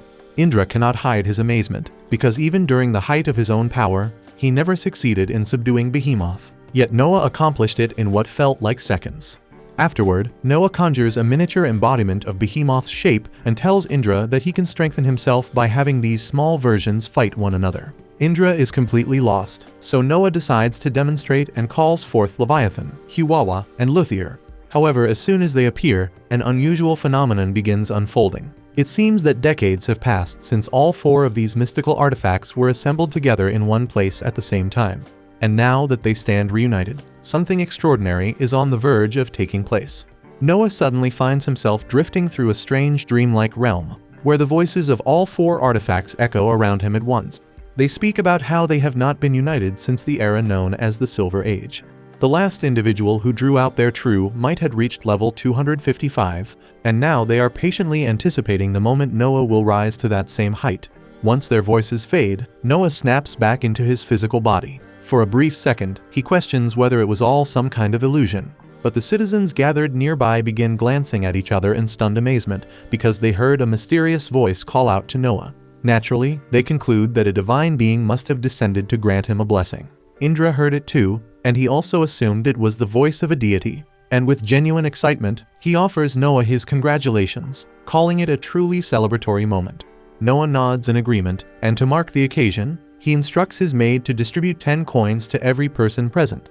Among the nobility, it is an old custom that when an extraordinary stroke of fortune occurs, you spread that happiness to those around you in whatever way possible, which most often means giving out money as a gesture of goodwill. At that moment, the Night Lady steps forward and politely asks Noah to allow her to decline the proposal he made earlier. Curious, Noah asks her why she would choose to refuse it, and she explains that she has resolved to become his knight through her own strength. And if that day comes, she wants it to be earned entirely by her own efforts rather than through his assistance. Noah understands her reasoning, yet he firmly turns down her request, telling her that such thinking belongs to a mediocre knight.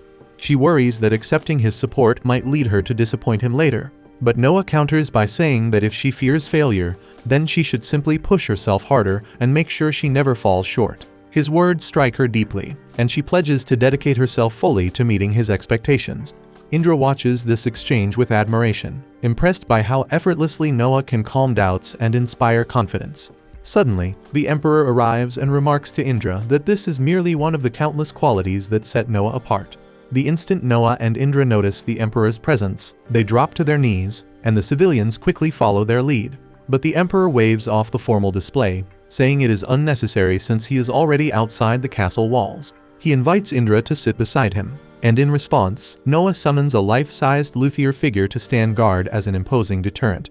With that silent, intimidating presence looming nearby, no one would dare approach or interrupt the Emperor.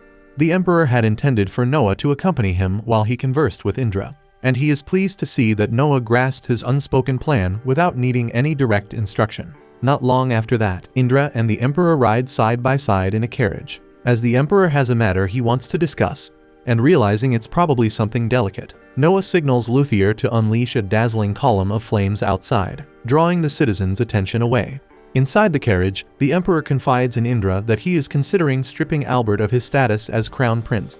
Indra asks what prompted such a drastic thought. So the Emperor brings up the recent affair involving Gilbert's assassination attempt. Gilbert absolutely overstepped. Yet he was still his son, and as Noah had advised, the Emperor would have rather condemned him to lifelong imprisonment than order his execution.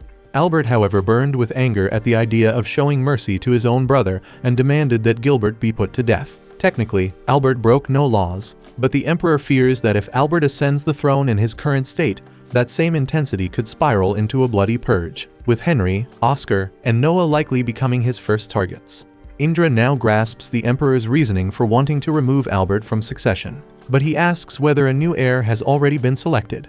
The Emperor admits he hasn't officially declared anyone yet, so Indra warns him that leaving the Crown Prince seat vacant would fracture the realm if he were to pass away before naming a successor. The Emperor acknowledges the risk, though his hesitation is not from uncertainty. He has already decided who should inherit the throne, but he fears that revealing the name would ignite fierce rivalries across the court. Indra understands the concern, yet he argues that secrecy poses a greater danger than open conflict over a named heir. At that moment, Noah steps in with a proposal. He suggests the Emperor draft a will and publicly state that his chosen successor is recorded within it. Indra doubts the practicality of that plan, pointing out how easily documents can be forged. But Noah anticipated that objection, proposing instead that the will be concealed within the Emperor's own body, perhaps etched into one of his teeth, and in that case, no one could counterfeit or tamper with it. And the Emperor and Indra both find the idea remarkably clever and agree to it. Afterward, they return to the palace, and once inside, the Emperor commands everyone except Noah and Indra to clear the chamber immediately, unwilling to let stray ears catch even a whisper of what was said. The attendants quietly file out one by one, though a single servant remains. When Noah questions this, he's told that the man is both deaf and illiterate, specifically retained for confidential meetings like this since he has no ability to overhear or interpret anything discussed. Noah is curious since he never knew that before, but setting that aside, he offers one final piece of advice to the Emperor. He believes it would be wiser for the Emperor to reclaim complete authority over the military, because if he proceeds with the will arrangement and a prince who commands troops happens to oppose it, that prince could easily weaponize that force to eliminate the others and crown himself as the next emperor. If something like that were to unfold, it would be a complete disaster. So the Emperor agrees to withdraw every military command he previously granted, including the authority entrusted to Noah. Indra is struck by the fact that Noah could propose such a measure, even though it means losing his own position, and that level of integrity is precisely why the Emperor places so much trust in him. The Emperor drafts the official orders, removing Noah and the other princes from military command. With that matter settled, Indra then asks how the Emperor intends to proceed with Albert's removal as heir. From Noah's perspective, there is no reason to be overly anxious, because ultimately the Emperor holds absolute power to appoint or revoke his successor at his discretion. Still, since Albert has not committed any defined offense, Noah believes it would be appropriate to allow him to retain his standing as a prince. The Emperor concurs with Noah, but he insists that Albert will never again be recognized as Crown Prince. So Noah proposes granting him a designation such as Ended Prince to make it unmistakably clear that Albert's rank will never advance beyond that point.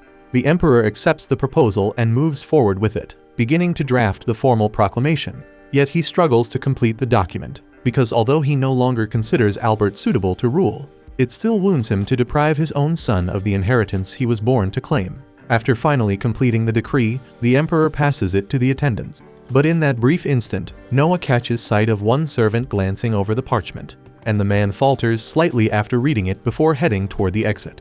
That moment immediately alarms Noah, because servants assigned to this chamber are not meant to be literate, and the man's reaction proves that he understood what was written. Noah seizes him without hesitation and forces him down onto the floor. He then informs the Emperor and Indra that the servant can read. Such a violation of trust is severe, so the Emperor shouts for the head servant Cruz to present himself at once. When Cruz rushes in, the Emperor demands an explanation for allowing a literate servant into this private audience. Cruz claims complete ignorance, immediately pressing his forehead to the ground and pleading for mercy over what he calls an unforgivable error. The Emperor turns to Noah and asks what should be done with the servant, and Noah calmly states that swift execution would be the cleanest solution. Indra questions whether they shouldn't extract whatever information they can before ending his life. It's true that squeezing him for answers might expose whoever placed him in the palace to begin with, but there's a strong possibility the mastermind is Albert, and with the Emperor already removing him from his position as Crown Prince, allowing a scandal like this to surface would only tangle the situation further. The Emperor sides with Noah's reasoning and authorizes the execution without delay. After that, he shifts his attention to Cruz and asks Noah what consequence would be fitting for him. From Cruz's stunned reaction, it's clear he had no clue the servant was even literate, so his fault amounts to minor negligence.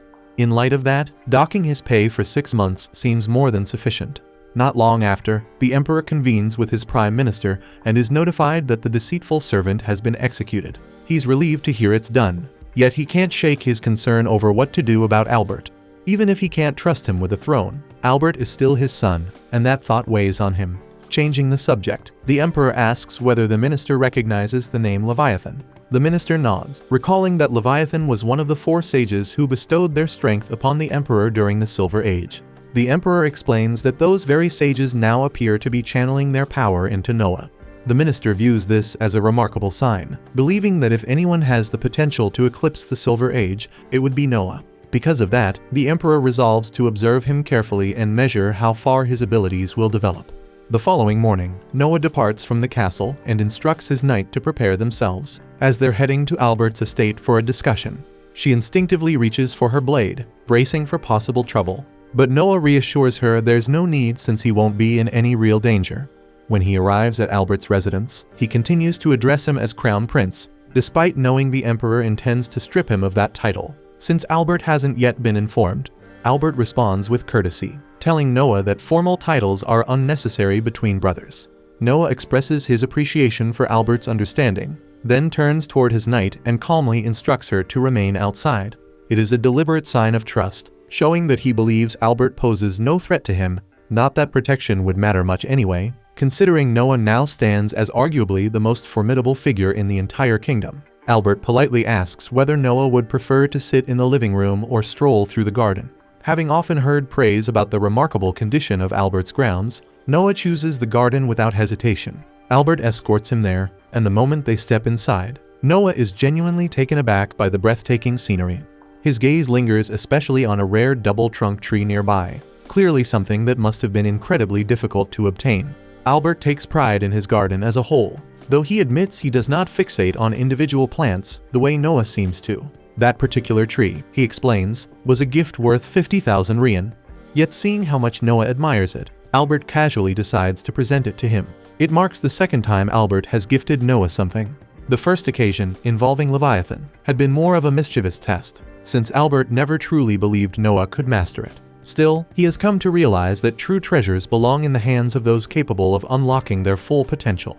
Noah offers his sincere gratitude for the generous gesture. With that matter settled, he smoothly shifts the conversation. He remarks that summer has arrived once again, and as usual, the Emperor will likely retreat to a region with a cooler climate to avoid the oppressive heat. However, this year carries one significant change.